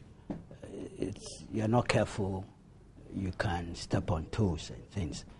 So I'm challenged hugely in terms of... I don't know you to be afraid of stepping on toes, no matter how big they are. Well, don't forget I'm aging, so I'm getting more and more moderate in the way I look at things. But first, let's look at the speakership, and I would take a cue from two top-level authorities on parliament or parliamentary history in Ghana, KB Ayesu and S.N. Dakwa. I'm sure you know when it comes to parliamentary history, there are few people like that. I'm sure Mr. Dakwa is still alive, I'm sure, yeah. And there's something they said. This is one of the best books you can ever access if you seek to understand Ghanaian parliamentary history. And that's the book, The Evolution of Parliament? That is The Evolution of Parliament in Ghana by KB Ayesu and S.N. Dakwa. I think it was sponsored by the Institute of Economic Affairs. And it says, I'm quoting, although the office of Speaker does not demand rare qualities, but rather common qualities to a rare degree. The following is a high-profile expression of the speaker's overall qualifications: dignity and authority, tempered with urbanity and kindness, firmness to control and persuasiveness to counsel, promptitude of decision and justness of judgment, tact, patience, and firmness, a natural superiority combined with inbred courtesy, so as to give, by his own bearing, an example and model to those over whom he presides, an impartial mind, a tolerant temper, and a reconciling disposition, accessibility to all in public and private as a kind and prudent counselor. That's a high standard. Very high standards. And these two gentlemen would have known before they put this in print. Their exposure to Ghanaian parliamentary history predates independence and post-independence, throughout all the parliaments that we've had, and they know what they were talking about. Those that we are talking about are speakers. And we've had speakers over the period. Emmanuel Quest, the first independence parliament, I believe. When he died, Akiwumi came in. Subsequently was Oforata. That's when parliament changed in a certain way in our political contest. And then beyond that, you had Olenu, who was a jurist of high repute. You then came to the Third Republic, is it Griffiths Randolph? Yeah. And then beyond him, Justice Annan, huge. And then, of course, Peter Alajiti, such Hughes, and Madame. These are huge personalities, make no doubt. I mean, we shouldn't dispute it. With their background, professionally, politically, some of them had been in partisan politics before or had been associated with regimes of some particular character. And as Honorable indicated, Justice Annan was part of the PNDC. But I think if you look at Justice Annan carefully and why perhaps he won the respect across the political divide in terms of parliamentary business, ideologically, he's actually of the UP stock, apart from the fact that he was a jurist of high repute and all the rest, and was of a moderate voice too within the PNDC circles. Of course, people had problems with how he teleguided the transition from the National Commission on Democracy and all that, but it didn't take away anything from his integrity, as far as I know. It was easy with his presence and his background, both politically and historically, to win the consensus, from both sides. Alajiti was also perceived as very partisan. He was national chairman of the NPP. But at the end of the day, the NDC were even fighting to retain him. Yes, sir. It might show how he conducted himself in Parliament, how he presided over parliamentary business, in the process winning both sides of the House. I'm not sure about Madame Bamfordado. I'm not sure she's created any problems for anybody to be worried. Again, her background might have helped her to handle situations. The question to ask is whether those coming after these names fit into this. You may not get somebody who fit into all the qualities, I'm sure, and I have to be very realistic about that. But at least some of them, appropriate measure of them, to be able to handle, especially this parliament, the way things have gone and are going to be. So, Mr. Doajawo is a friend. He's a lawyer. Fortunately, he's been in parliament. He's one of the Mugabes of our parliament. When people were calling Freddie Gray Mugabe, I was surprised that they had forgotten the interventions and the Ajahos and the Bagbins. So in terms of parliamentary business, appreciation of the standing orders, I'm not sure, I'm sure he knows that at his fingertips. He's a lawyer. He's been in parliament for, 16 or 20 years? 20 years. So in terms of strict parliamentary business, I believe he has his hands on it. Now, in terms of his perceived partisanship, not perceived, it's really a member of the ruling party. He's been so for quite some time. Akomia referred to the appointment committee I handle and all the rest. But just like the others who had political background, the Lenus, the Forates, and the Justice Anans, I expect the very moment you are elected and you sit in that chair and knowing the culture of parliamentary business, I expect that he could rise to the occasion. And if he lacks some of these qualities, the process of being speaker will grow those qualities in him at the end of the day. That's the way I see it. It will be useful for Parliament not to engage in any controversy or disputed, like secret balloting. Because if there's a counter, if there's a nomination from the other side, then they will have to go through secret ballot. Am I right? So it would be useful if that doesn't happen, so that the speaker comes. It's only good when the speaker takes office with the consensus backing him right from day one. But like Nana Kumia suggested, it is likely that if the NDC does go ahead with what is being speculated, that it might put forward Azong against Joe Gatti, the NPP will also put up someone to contest Joe. Yes, I would wish it doesn't happen. I recall is it 2005, something over the Alajite thing. The NDC lost out in terms of the lineup. I think Malik Yakubu and Freddie Blee filled in the thing. The standing orders is clear. The 12-2 says that the two deputy speakers must not come from the same political party. That's what it says. Okay? So if the NDC decided not to give to the NPP, they would not have been violating any constitutional order or standing order. But I'm not sure they would have been building the appropriate spirit that will back Do Ajahu's speakership or parliamentary business. That's the way I see it. It's their choice.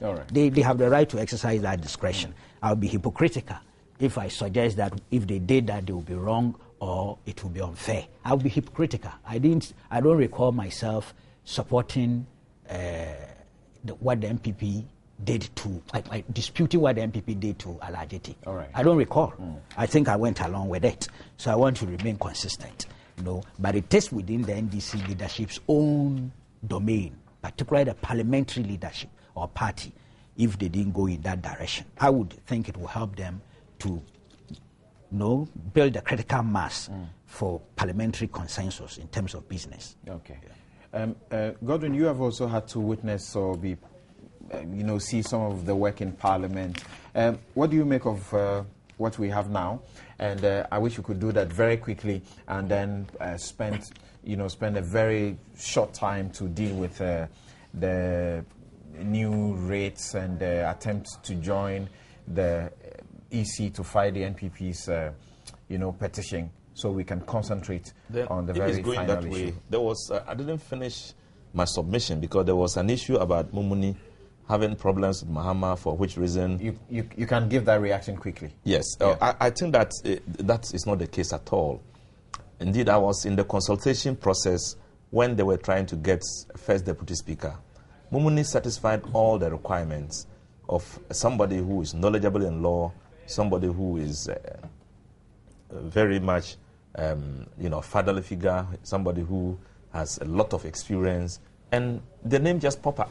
People just mention, Mumuni, he can even be a speaker. He can be a first deputy speaker.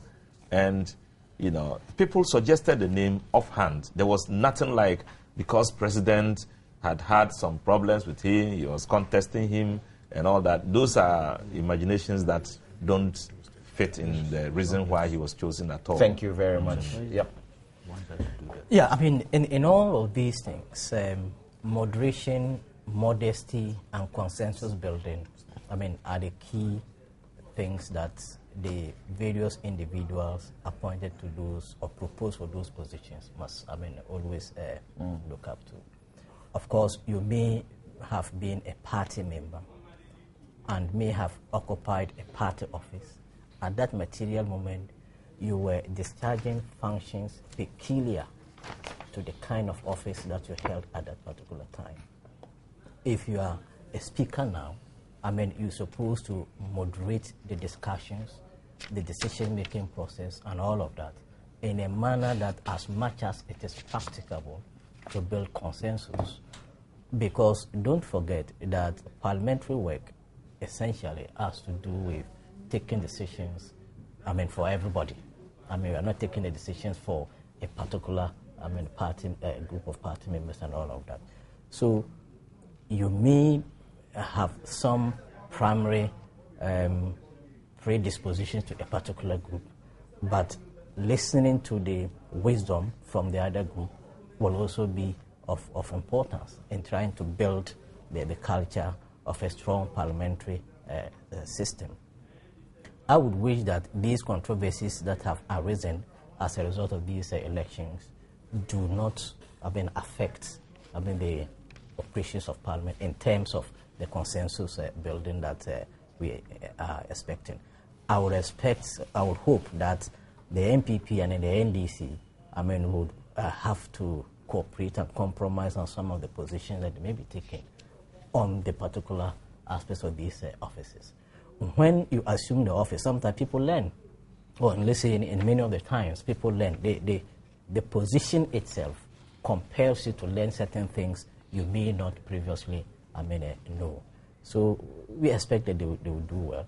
There are people in Parliament doing very well now who we did not previously know as having the kind of skills that they exhibit. Until they were giving certain positions. So let's pray and support them to ensure that they perform the roles that they are expected Your views and comments and questions are still welcome. 1422, that's our text line. You can also send your messages to post them on our Facebook wall. Go to Facebook and look for Joy 997 FM. You can also send me an email at newsfile@myjoyonline.com.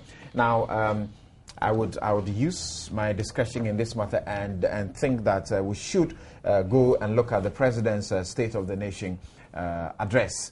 If we have time, then we'll look at Bernard Mona's raid that he's filed at the Supreme Court challenging the constitutionality of CI 74, asking that it should be declared null and void. And as you know, that CI, what their challenges substantially is that the CI provides, and a portion of it provides that when the Supreme Court takes a decision on a presidential election dispute or petition, that decision is not subject to appeal or review. It's final. They say that is inconsistent with the Constitution, and also the portion that allows for the court to sit on holidays, public holidays. They're challenging that one as well, that cannot be the case. Let's now move on to the President's State of the Nation address. He,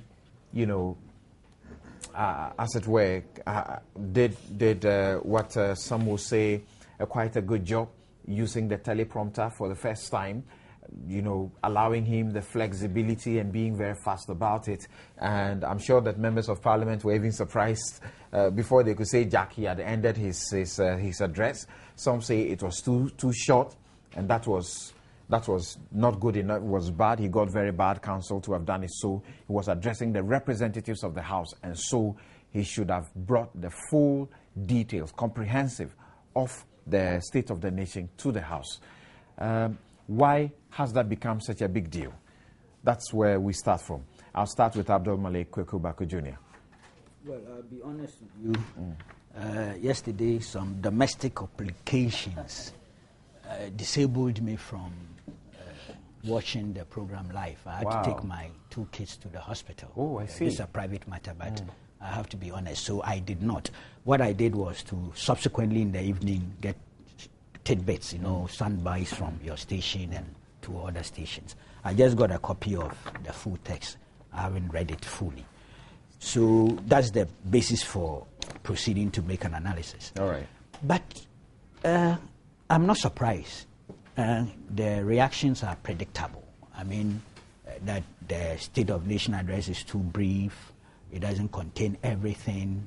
It should have been, the scope should have been wider. It's not unusual. It's not surprising. It is what has been happening all the time. Seriously? Check. Of course. Go check the Hansard, and you will see. And there's an ironic twist to what I'm just going to say.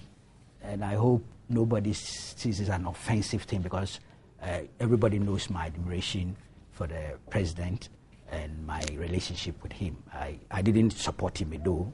I didn't vote for him. Yeah, that's a fact. So, but this is our own president now, President Mahama, 8 February 2005, Hansard, when President Kufuor had delivered his State of the Nation address. He was the lead person to speak for the minority, and I will make a certain statement. He formulated a formula, if you like, and this is what he said. He said, Mr. Speaker, I will touch on just a few issues that I think the President probably should have emphasized. The Honorable former Minister for Finance and Economic Planning, who has now been shunted to the education and sports, tried to take out the stink in the whole exercise of debating the President's address by saying that the President only needed to mention things, give the highlights, and that is the end of it. Mr. Speaker, I beg to differ radically. What is a State of Nation address? A State of Nation address tells the nation 3 main things. 1, where we are at. 2, where we are going. 3, how do we get there? This is the formula for delivering a State of Nation address. When you go further, the debate ensued as to what authority he had to support the format that he had provided. And they went on, and he made subsequent points that the President did not mention Dagbon, the President did not mention human rights, and it's always like that. You go back, check Rawlins's State of Nation address. Those days we used to call it sessional address and things. I remember Alajete did the clarification and rectification. The same thing. The minority in Parliament would always find out some loophole or inadequacy. There are areas the President definitely may not have touched on. It will be capitalized on by your critics. And it's normal. I see it as a normal parliamentary political practice. That's why I say it's predictable and not unusual. So from that perspective, I think I wouldn't waste too much intellectual energy in going in that direction. I will still take the text as it is. I'm told by some people that there is a fuller text that has been given to Parliament. Communication Minister Haruna Idrisu says the fuller text was lodged with Parliament and is being distributed to the members. Yes, I have not been able to check for debate. Okay, so if that is the case, then we really don't have a problem with that aspect. I think it would be a futile debate to talk about the scope, the length, or the omissions, because you definitely, in all presidential addresses... If you can spend some 2 minutes on Michael Okwei's criticism of the president, that his talk about we needing partnership and not partisanship is cosmetic, and that he has not demonstrated himself that this is what he intends the nation, the Parliament, to achieve in its debate. In terms of the text? No. Because a major statement he made was that what Ghanaians or the voters expect of Parliament is for Parliament to act in partnership and not in partisanship in its approach to debates. That the partisan, approach that we have known, that it's used for debates in the House, should not be the case this time round. Look, I'll be honest with you. Yes, bipartisanship is critical for parliamentary business, especially in terms of arriving at solutions and decisions. But partisanship or competitiveness is also a natural ingredient in multi-party parliamentary system. So it's how you balance the two. I am not too sure that anybody can call for, the peace of the cemetery when it comes to, or the stability of the cemetery when it comes to parliamentary business. Parliamentary business ought to be vigorous. It ought to be competitive in terms of the debate. Of course, they have the deliberative aspect, they have the debating aspect, they have the legislative aspect. There are areas that clearly in the national interest you would go for consensus in order to arrive at solutions. What I heard on air, the little I've heard, I haven't read this text, I thought there was a certain overkill of pre-election propaganda stuff in some of the things the president was saying. I thought I was listening. I heard it on the radio. Then I thought, but this is repetitive. But you cannot take that away from him. He would insist that he was telling you the state of the nation and the contributions that the party has made to the governance of the state. But my first instinctive reaction was that, this is back to the campaign mode. The same old stuff about school under trees, this is what we've done, a single spine. So it appeared that a political party's manifesto or agenda was being sold to the House. That may create that impression. So the question again is, what is wrong if what he's talking about... I haven't said there's anything wrong, because I would be surprised... If what they spoke about in the manifesto or sold for the elections... I haven't said there's anything wrong, because I'm sure if you did a critical examination of President Kufuor's State of Nation address or that of Rawlings, you would see, or even go back to Nkrumah and the rest, you will see them telling you what they've done. I haven't said there's anything wrong. I'm saying that perhaps is what creates the impression that he was talking more of his party achievements than the national thing. But otherwise, it's the balance. Those in parliament must be able to live with that, since, especially the experienced parliamentarians, they should know that it's nothing new. And there will be a time for debate. For me, that's the critical thing, of the State of Nation address. Am I right, Honorable? There's a time for debate. Yes, there is. So there, you can then articulate the things you think are not accurate in that State of Nation address. The propagandist elements, that is, if you think so, you can expose it. Hansard, fortunately, will capture it. The media will capture it. So we don't have I don't think we should have a problem with the text read per se. I'm not saying people should not lament or criticize. This is a democracy. All right. Now, I'll bring Nana Kumia in right away. Nana, so like Kweku is demonstrated to us, evidentially, this is not new. You give an overview. And the president started by saying that I'm going to give an overview and that the detailed, comprehensive report will be with the members of parliament for debate. Why should that be an issue to cry over?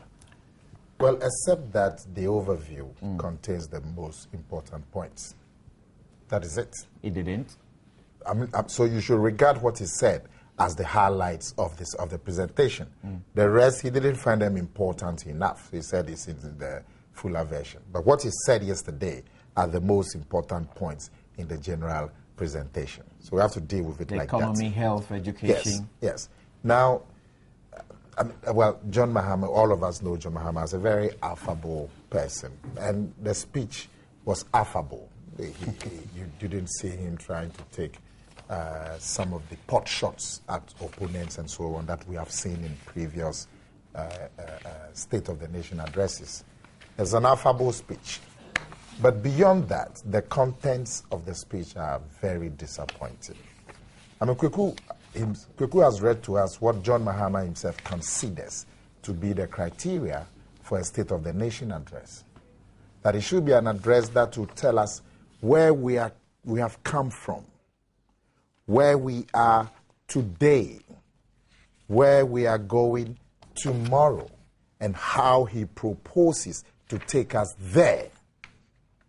And then you rally the nation behind you. That is John Mahama's own criteria for the State of the Nation address.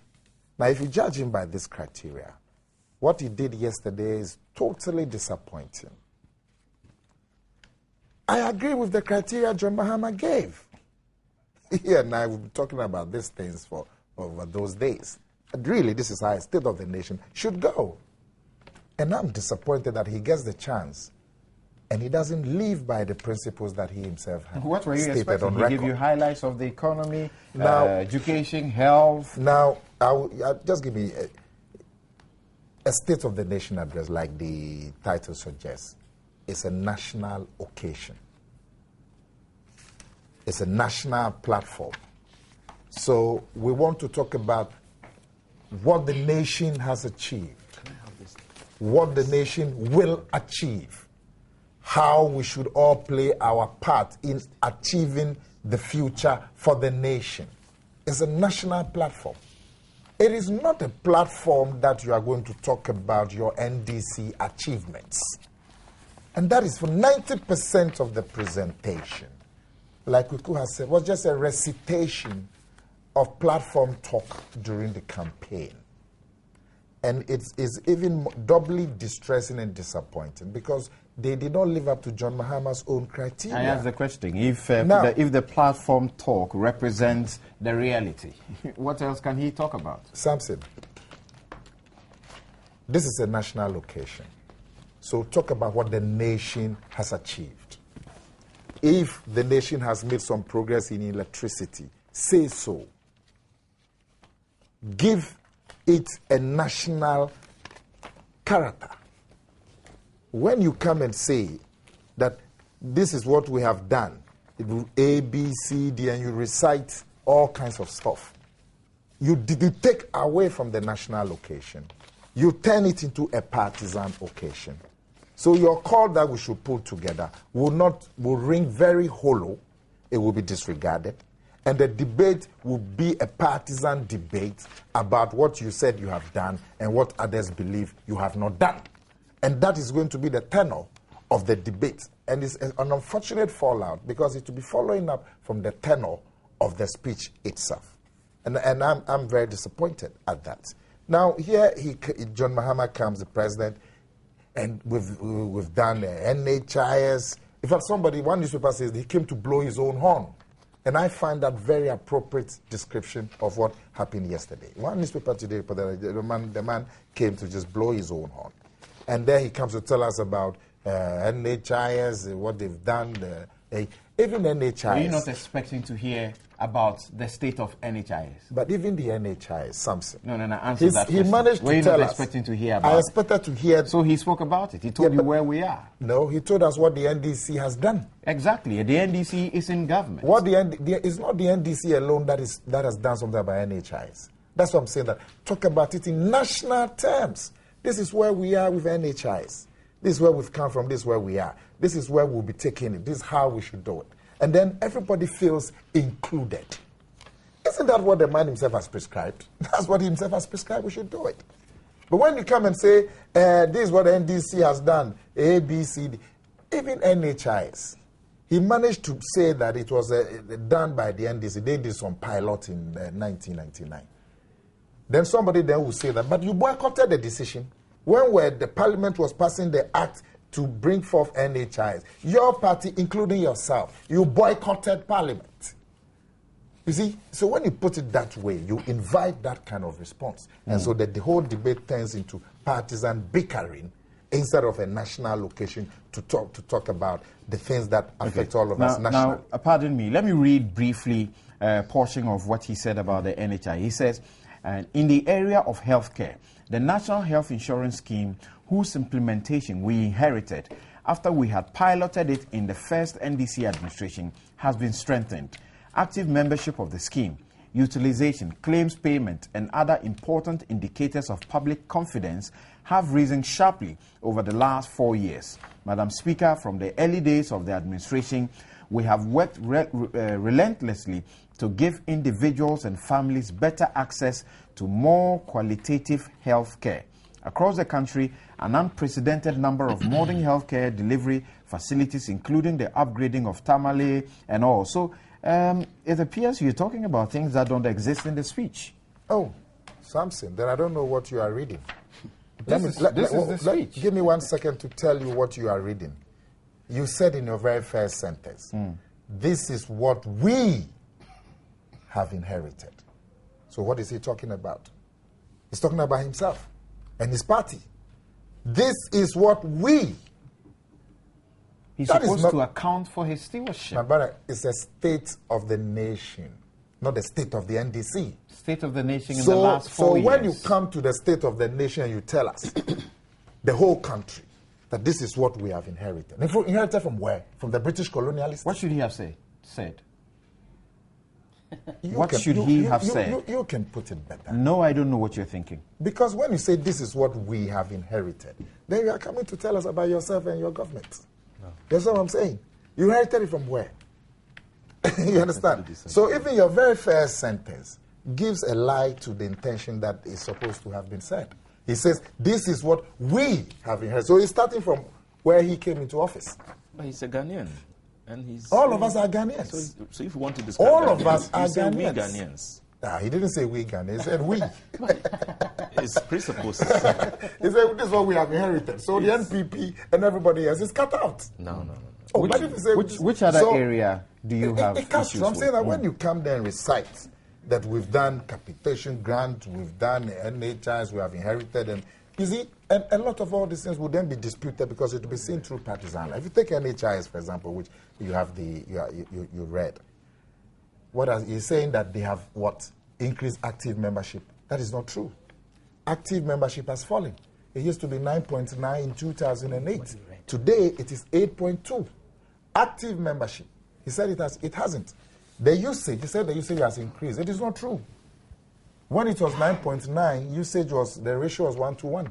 Now that is 8.2, the usage is triple. What it means that people are going to hospital more often. But you see, when you put it this way, you invite this kind of debate. So it takes away from the pooling put together as a nation that all of us wanted to see.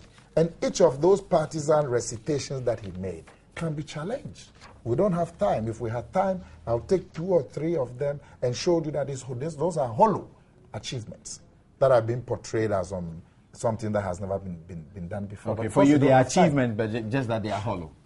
Achievements that they ought to be talked were about. Put out at the platform of the State of the Nation address, where the operative word is we. So the others are not included. It's a shame. And you look at his own prescription. He says that we should be talking about the nation, where we are as a nation, and where we are going. Then he comes and talk about NDC. He says we have inherited. He didn't mention NDC in the He report. says we have inherited. So he starts with the nation, and he's talking about we. He's referring to the nation. My brother, he says we have inherited. Yes. Who has inherited? Ghana has inherited. Health insurance? Yes. From where? The British colonialists? So he represents Ghana. From the British colonialists? He represents the spirit of Ghana.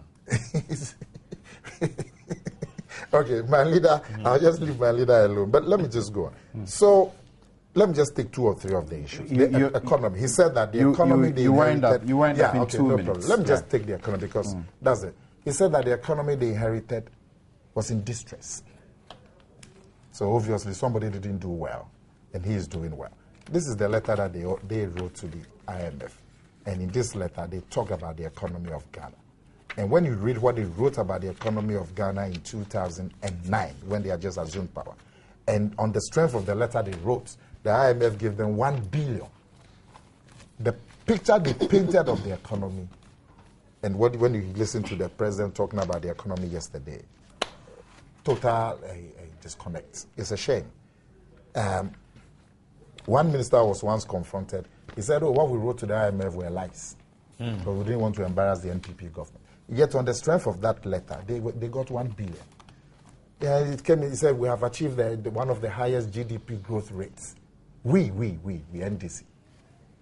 They used to say that they had achieved the highest growth rate, and we pointed out to them that, no, you are lying. Ghana did not achieve the highest growth rate. So that they've changed it to, we have achieved one of the highest growth rates. It's okay. But you see, what the president forgot to mention, and these are things, whilst he was talking about schools under trees, and school uniforms, and textbooks, and capitation grants, and all of that, there were major things that affect Ghanaians that I would have wanted him to deal with. Cost of living, unemployment, that despite the high growth, there are no jobs. The youth are frustrated. The filth on our streets, in our cities, the breakdown of local government, where unless a building collapses and kills people, we don't even know who has the supposition is that you can't find this in the detailed and these are huge national challenges. So instead of mentioning capitation grants and some schools under trees and some textbook that you're giving to some, these are the bigger issues. And I'm saying that you may be wrong by making an outright statement because you may find them in the the larger picture that has been given to you? The one in the pigeonholes? Yes. Oh, but the larger picture is what that is comprehensive. But right. Let me just conclude. So I'm saying that things like cost of living that affects every Ghanaian. Everybody is crying under the weight of it.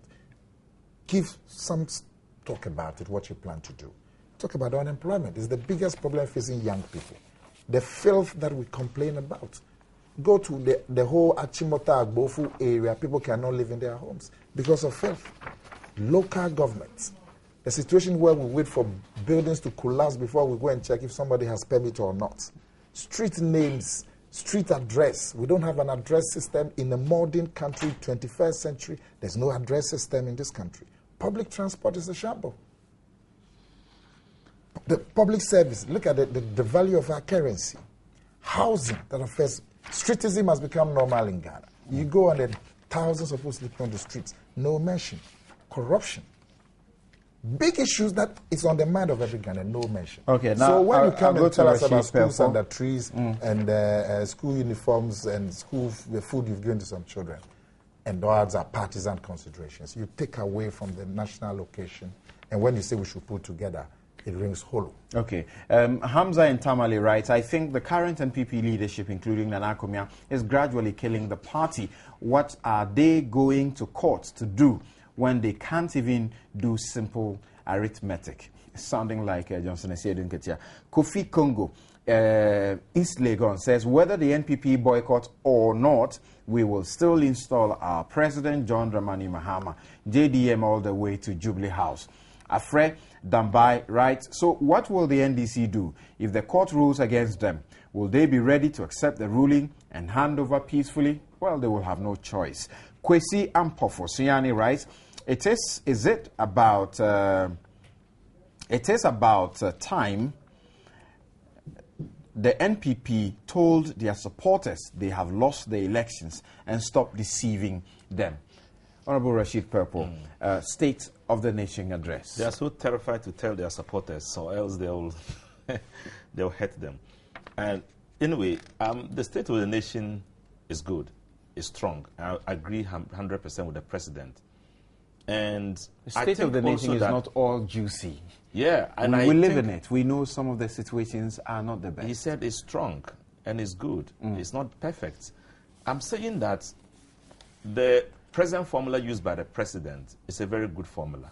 We wouldn't expect a president to come and spend 1 hour, 2 hours standing and talking down on people and expect us to know whatever, to absorb whatever he's saying. But that's what he expected Kufuor in Parliament, often, even when people are going to read 3-page reports, we won't tolerate the 3-page reports. This was said in 2000.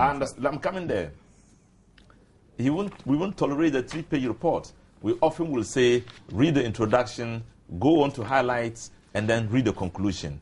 Any chairman who comes in and insists in reading the totality of the report, you are shouted at. You know, members will not tolerate it. We won't expect the president to do a detailed report and come and give to Parliament. It's not worth it. But beyond that, Nana Akoumia is saying, for example, take the economy into, for example, he says the president spoke about the good things that have been done. Please, I'm coming. All right. I have a number of issues to deal with. So to start with, I think the president's presentation was excellent. I was amazed seeing him. I was seeing Obama in him, you know, speaking and not making references and not reading, you know. He used the teleprompter. Teleprompter, the new technology, ICT friendly.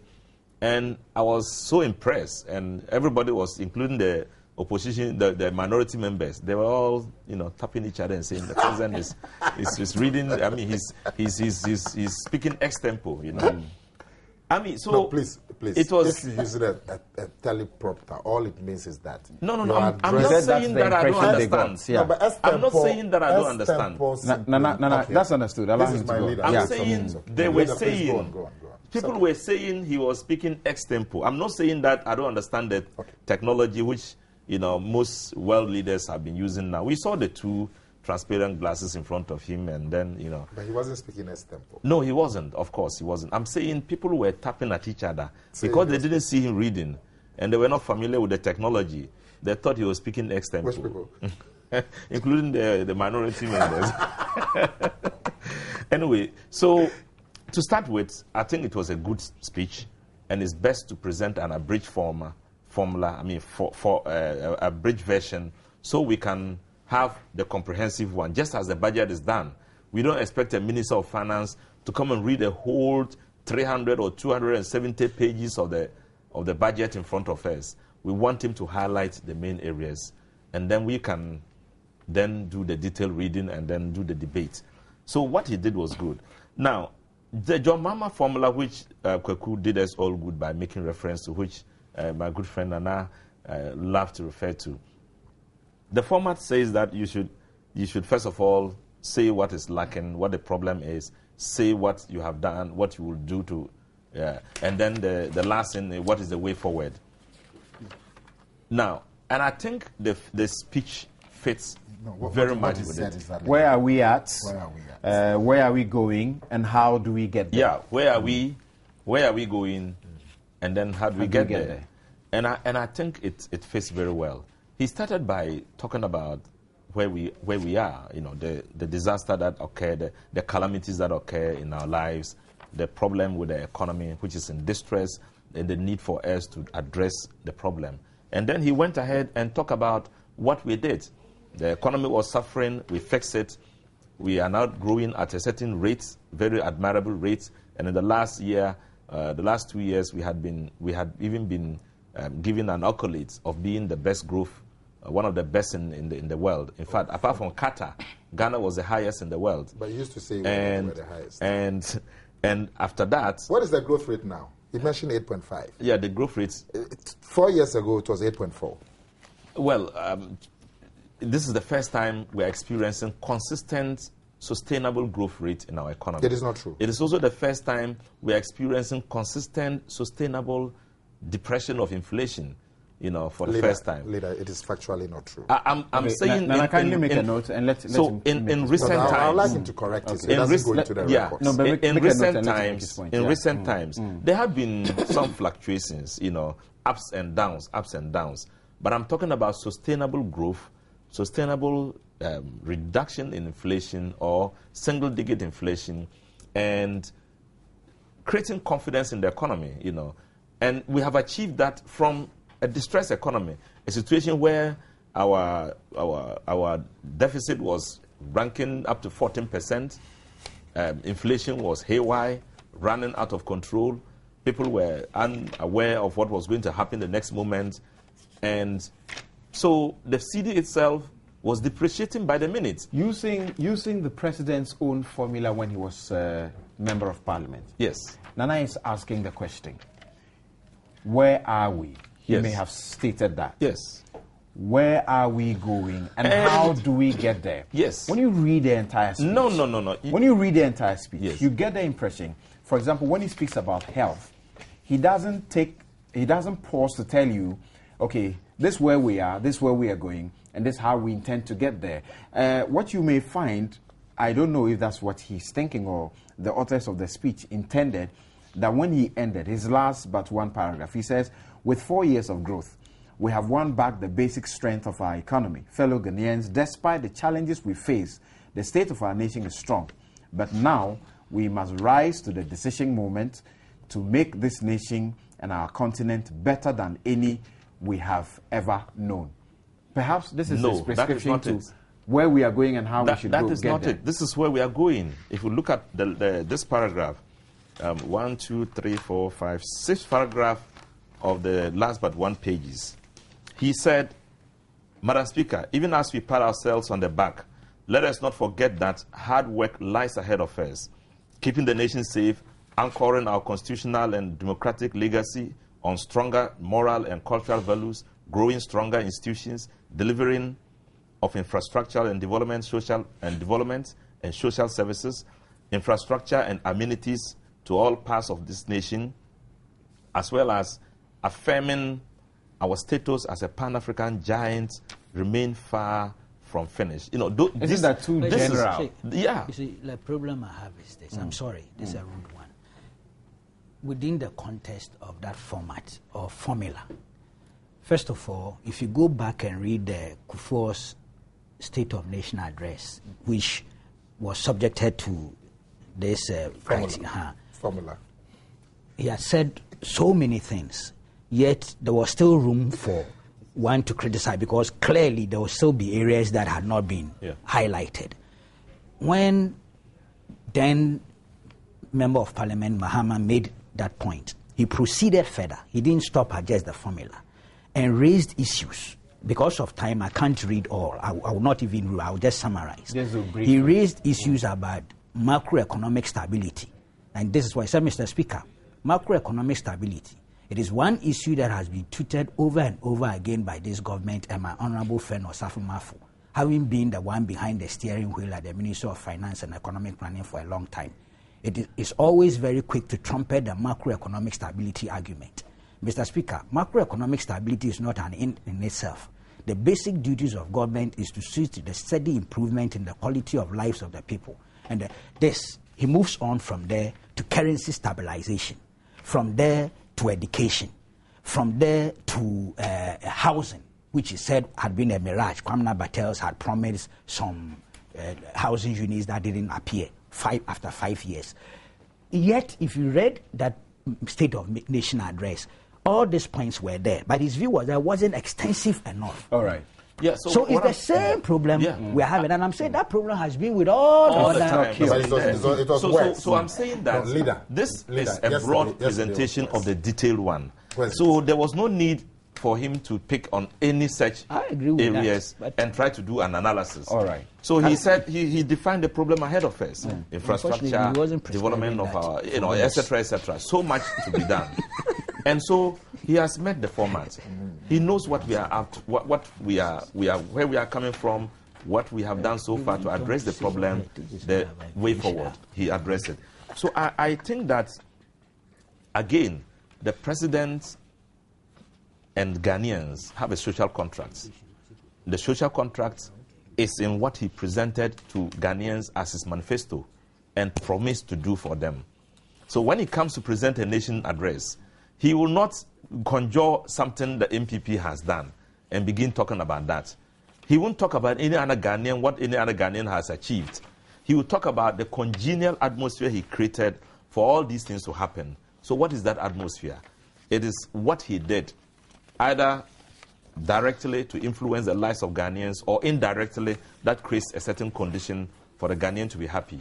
So I don't see how it is that anybody can be saying he is partisan when he's talking about we. In fact, he should talk about we because he is leading a team. All right. And what he achieves is what he should present. Okay. And he is not wrong at all to have done when that. he says we have inherited, yes, he's talking about himself and the NDC. It is not. There's nothing wrong with that. His I'm point saying is that that there's a social contract. So if the NDC has entered the social contract with the people. but don't try now, Godwin, let me bring Godwin in You are part of it. You are in Parliament helping in the let me bring Godwin in here. policy direction. Okay. Let me bring Godwin in here. Let me bring Godwin in here. Now, Godwin, I'm sure you followed the State of the Nation address. Tell me, how did you find it? Well, the issue of Were the you satisfied content, with the way he went about it and how he suggested that it was supposed to be brief? He went about it briefly. For the brevity, I think the brevity, was okay. But there are others who think that, look, having come to Parliament and then dealing with the matter as brief as it was, you did not consider the issues as that important. But I think that many people will agree that, when a presentation is done in a brief manner, it doesn't waste people's time, it doesn't get the people bored. But you see, the content of the State of Nation address has always been a subject of discussion. And I remember even on this network and then others, issues were raised as to whether or not we can have a template, for the president to feed information into that template, which can then aid a discussion by Parliament. But it looks as if each time the occasion comes, it is discussed and then it is left at that. And it keeps coming. And as Kwekubako has said, everybody who makes a presentation will always leave something and said, which the others will pick up, or will say something which the others will pick up. Let me read this text quickly, and then you continue from where you stop. This is Kofi T here in Accra. He says, this is an email. He says that, he says that many things were right about the address. The communication team did a good job, including introducing a teleprompter. They gave the event all the hype it deserved in all media. The military and state protocol did their part brilliantly, even though there seemed to be too much pomp and pageantry. But we have to agree that his speechwriter needs to sit up. What we heard was just a summarized rehash of the same old stuff, schools under trees, etc. State of the Nation address moduled on the practice in the U.S. Needed to be the biggest speech by the president each year. It needed to be detailed and touch on all key issues in all critical sectors, highlighting successes as well as challenges. Let's not therefore condone the poor work by the speechwriter. He can be brief with the sessional address, but not with the State of the Nation address. The whole thing was like an anti-climax. Well, and that takes me to the next point. I mean, coming to address Parliament. I think Parliament can come out with a prescription. I mean, the headaches. John Mahama himself has a prescription. It's a good one. Well, John Mahama is not no, we agree to that prescription. Well, I'm not aware of that. But if that is what you say, fine, we can take it. But the point is that... But you agree that at least he should have lived by his own prescription. And I'm sure if he had lived by it, we would still have something to would have gone by that. Anyway, but the point I'm making is that it's high time that Parliament, because it is Parliament you are addressing, and Parliament should be able to say that, I mean, these are the kinds of information that we want you to address us on. So they are factual, I mean, things that are verifiable. So that even when it comes to the debate, there is meaning in the way the debate is done. But if the debate is reduced to opinions, I mean, for opinions, you can always have differences, and we may not exactly know the particular state in which the nation is. So, but there was another thing I thought should have been included in the speech. What's that? It did not at least give illustrations of the challenges. The word challenges was used, but it was used in a way that, I mean, you ask, so what are the challenges that we now have to deal with? At least an illustration of one or two of them would have given a practical illustration of these are the problems. Remember that in spite of what achievement that may have been done, there are pockets of citizens who are still facing one or two challenges. Not mentioning at least some of them would in a way cut them off. And they will feel that the speech has not been very sincere, at least from the perspective of their personal experience. Irrespective of the fact that it was supposed to be a brief overview, it should have still contained those specifics. Well, I mentioned issue of illustration. You can give one or two examples of, if you talk about the economy, it has always been the case. Let me just help you. Just 1 second. Samson, as we speak, load shedding is a major issue in the last 6 months. The president didn't even mention it at all. He said he's giving some deadlines which were not, didn't happen. You'd have thought he would even have mentioned, as we speak, millions of Ghanaians are suffering from, because he said illustration. Thanks for the point. So I think that was the low point in the speech. Otherwise, in terms of the brevity, I think it was good. And also, because we just existed from a campaign mood, the very things that are being presented were the ones that were presented at the campaign. So the tendency to see this as part of an NDC platform is there. But is that wrong? I am not saying it's wrong. What I'm saying is the tendency to see it in that light is there. Okay, but if he's presenting what the government has done, I think that is what the law requires to be done. Thank you very much. This has been Newsfile. Newsfile is brought to you in association with MTN. Yes. Oh, okay, thank you very much. Newsfile is brought to you in association with MTN everywhere you go. and Bank of Africa. My guests have been Abdul Malik Wekubako Jr. He's managing editor of the New Crusading Guide newspaper. Nana Akomia is MP and outgoing MP and communications director of the New Patriotic Party. Godwin, Campaign 2012. Godwin Adagwine is a law lecturer, and Rashid Pelpo is majority leader in Parliament. He says he ceases to be majority leader after yesterday. He's also an MP who's been re-elected, but certainly going back as a deputy majority leader in the House. I am Samson Ladi Anyanini. Thank you very much for watching and listening. This show has been produced via the leadership of Sedem Ofori and Yaya. Thank you very much.